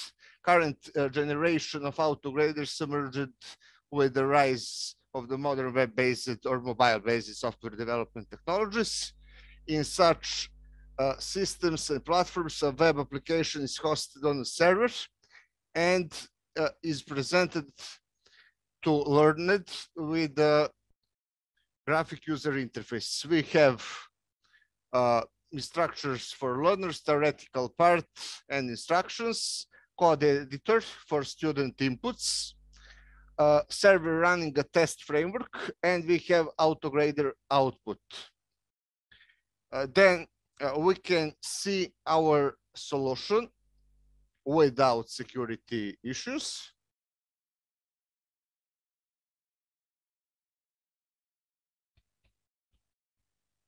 Please, second, it's video. We can see our system, how it works. We have definition for this problem, factorial function. We have C left code editor, and problem is the student working with it, enter programming code. We can see demonstration, real demonstration. If n equal 0, return 0. Temporary variable result, while loop, result multiply by n.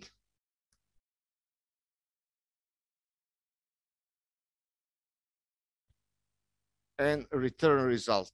When we run it, we have syntax error at line number 2, etc. We have full solution, 4 tests. For each test, we have description. This description is name of function. It can be more descriptive, expected result, actual result. This is okay. This problem is solved. I think that story about autograders is clear. Assignment and tests submitted by learners from home are often not supervised, and learners are free to submit arbitrary code. We identify multiple secure issues with this approach. Namely, learners can input copied code obtained from the internet and from another learner, and therefore plagiarize their assignment input. It's first problem, security problem. Furthermore, a learner can input malicious code which can cause harm to the server running autograde. Fraud detection is first problem. When discussing fraud detection, we can identify two categories. Plagiarism, when learner is using someone else's content as their own, and collusion, when assignments that was supposed to be conducted individually are done by 2 or more students. We have reference for that topic. To detect fraudulent code, it's very important for first security issue. Several well-known algorithms exists. First are the text-based techniques, which apply no text transformation before expecting the code, and only comments and white spaces is ignored. Next, token-based techniques apply tokenization, lexical analysis, and use the tokens for clone detection. Next level, more complex fraud detection algorithms include abstract syntax trees, ASTs, and program dependence graphs, PDGs. The former construct as AST as a synthetical representation of the source code, while PDG contain control flow and data flow information upon which comparison is based. Finally, a more mathematical approach to fraud detection are metric-based techniques, which are close to hashing algorithms. Hashing algorithms, it's very important here. Second problem for security aspect, malicious code injection. It's a minor problem in this case. Whereas in traditional assignment submission, code is sent as attachment of email to the person conducting the grading. In autograder system, we have different situations. Compiler on interpreter runs the code, often multiple times for each test. As soon as learner click on submit button or run button. The main method of mitigating these types of attacks is to encapsulate web application running autograding using different containers like Docker. It's containerization technique and technology, very important for development last years. Docker, we have reference and works about it. Sherbakov, Spacek. These vulnerabilities can be exploited by attempting to post the executable code or fragment of such code to to the server, where it can be executed to retrieve some sensitive data or disrupt the server functionality. These attacks include, but it's not limited to cross-site scripting, SQL injection, etc. Another type of attack is to use the platform to perform actions. For example, using infinite loop on recursion errors to run code that can access remote services, hence exploiting the resource of platform. Infinity loop can be problem. Infinite recursion can be problem.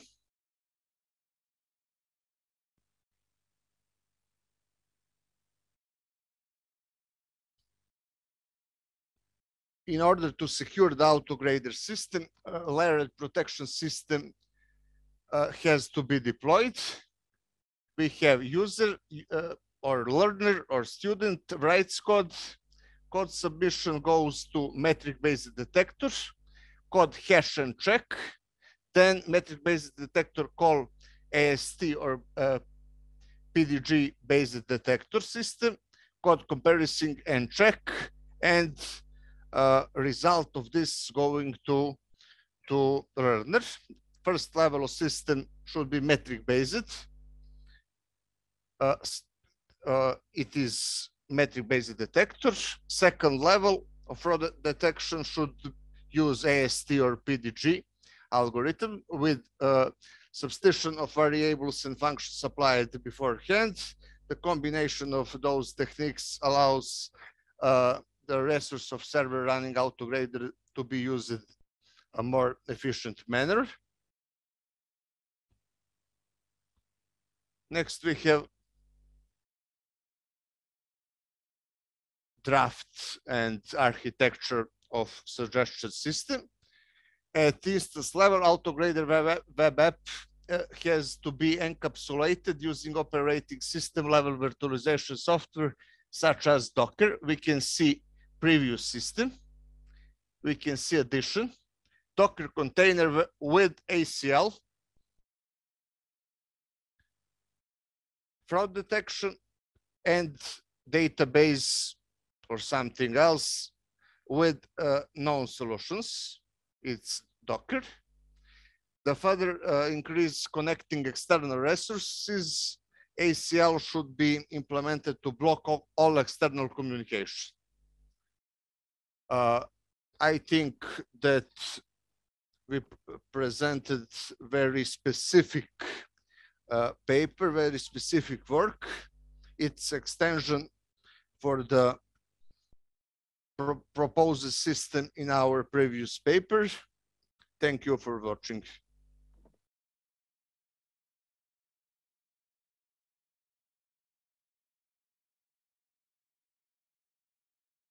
Dear colleagues, my name is Milena Bogdanovic, and I am the Associate Professor at Faculty of Information Technologies, Belgrade Metropolitan University. Today, I will present a paper entitled On Some Application of the Genetic Algorithm in Information Security System, a Survey.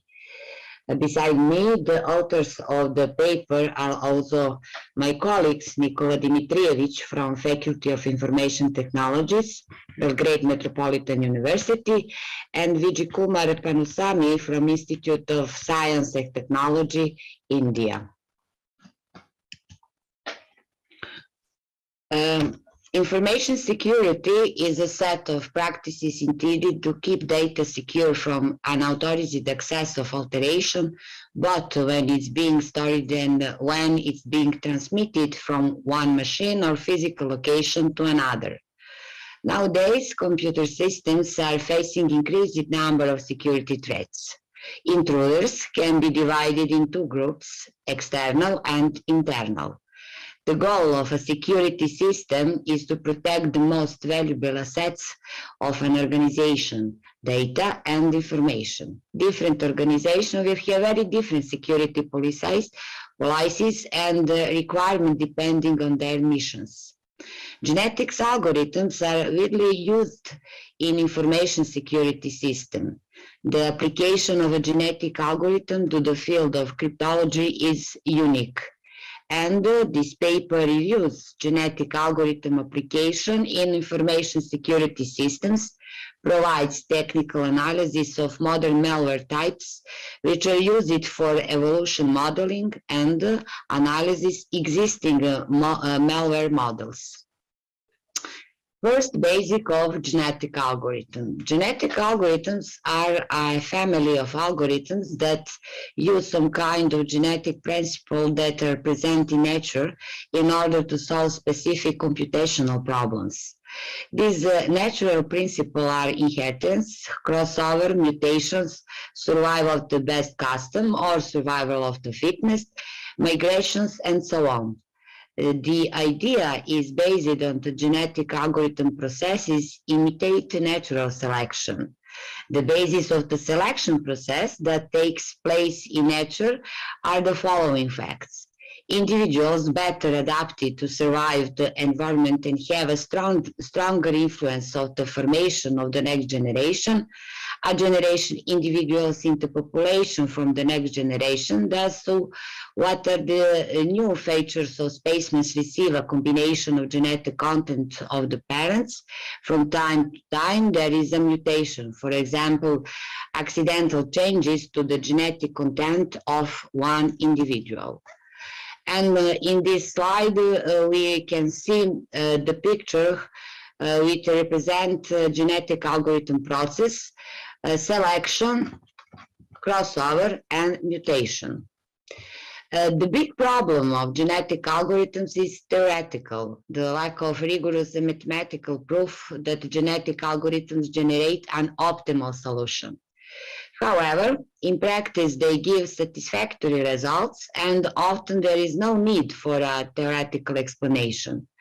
Usually, the quality of a new type of genetic algorithm evaluates empirically by experimentally tested on a problem of optimization.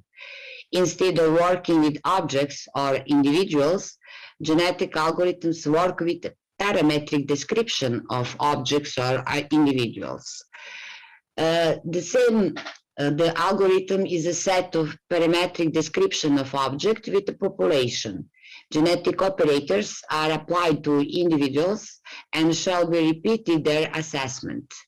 Genetic operators provide the offspring are similar but not identical with their parents, which allows the population to evolve to solutions that were not present in the initial set of objects. Genetic algorithm shows its power at the most complex requirements because almost sure to converge to the best solution, global minimum or global maximum. Its strength lies in the way in which the variables are varied and searching for a solution. And this is operators use it in genetic algorithms, encoding, selection, crossover, and mutation. For encoding, we have binary encoding, octal encoding, hexadecimal encoding, permutation encoding, value encoding, tree encoding. For selection, roulette wheel selection, rank selection, tournament selection, boltzmann selection, stochastic universal sampling. For crossover, single point crossover, key point crossover, uniform crossover, and so on. And for mutation, displacement mutation, inversion mutation, scramble mutation, bit flipping mutation, and reversing mutation.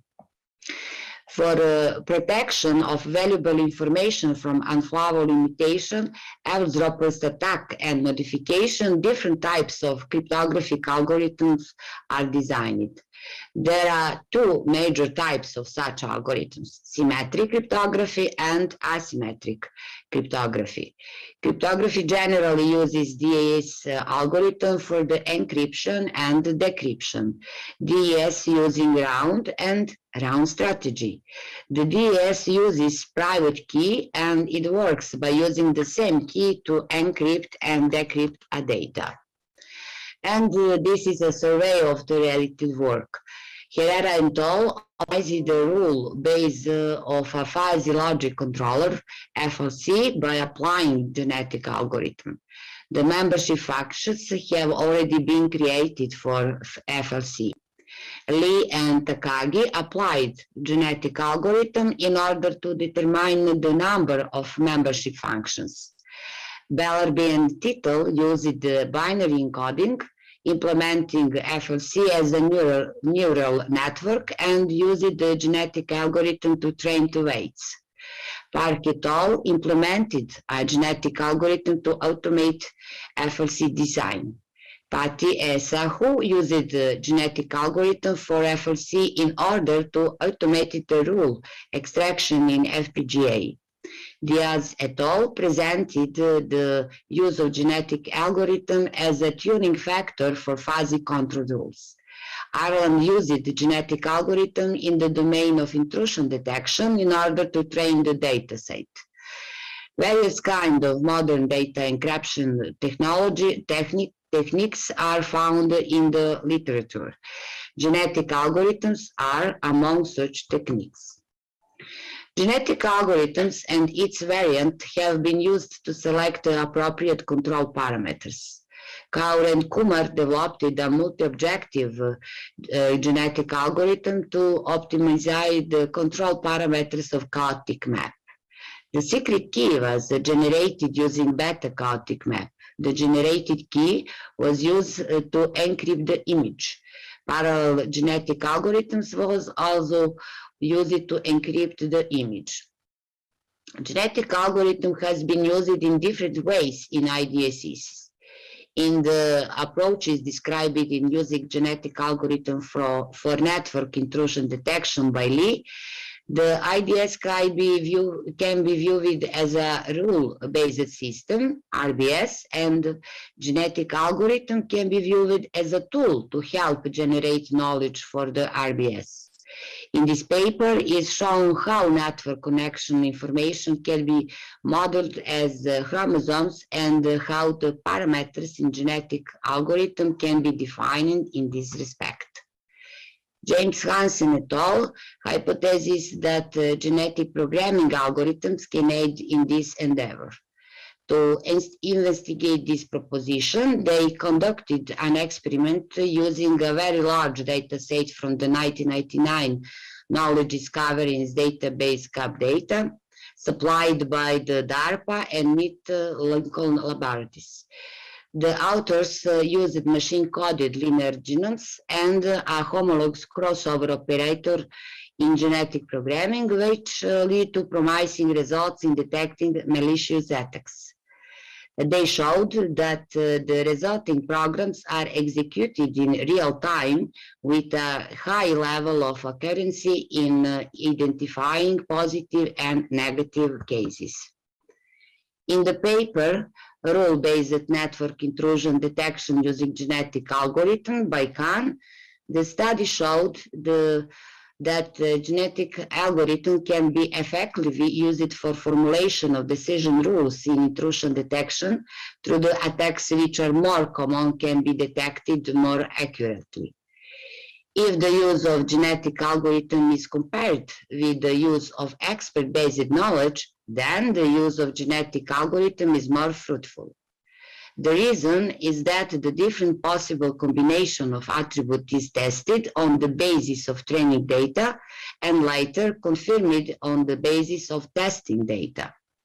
In addition, it was found that increasing the number of iterations of the algorithm application leads to an increase in data accuracy.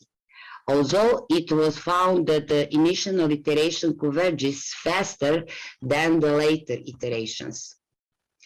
One more application of genetic algorithms is their adoption for fingerprint database generation. Fingerprint databases are used for testing biometric authentication systems. While constructing a fingerprint database, it is important to have in mind the performance of automatic recognition systems. This is a picture represent genetic algorithm based fingerprint image generation method, and it is from the paper Automatic Fingerprint Image Generation using evolutionary algorithm by Cho, Hong, and Cho. In the paper, Face Recognition System using Genetic Algorithm, a genetic algorithm-based approach is proposed for face recognition.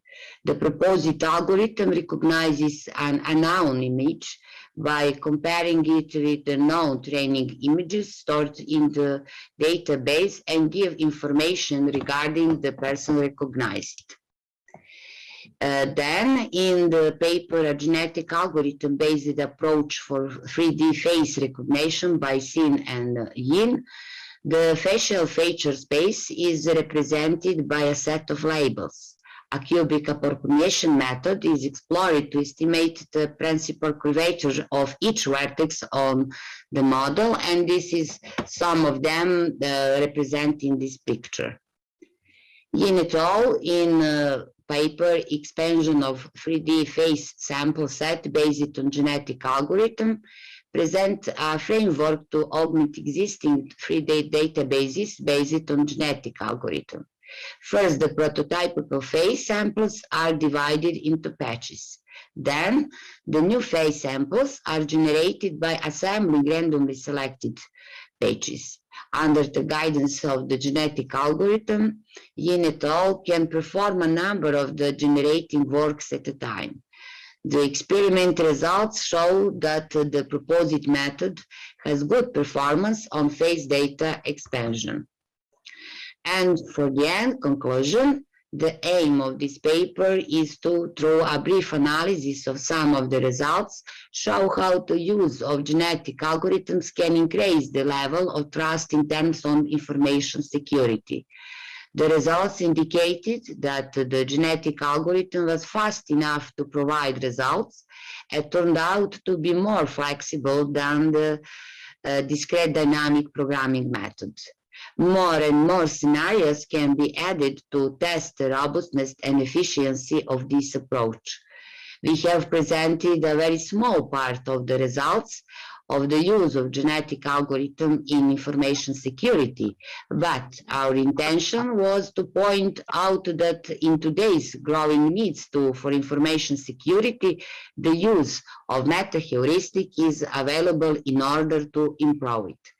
In following slide represent references, and thank you for your attention. I hope we can see next year.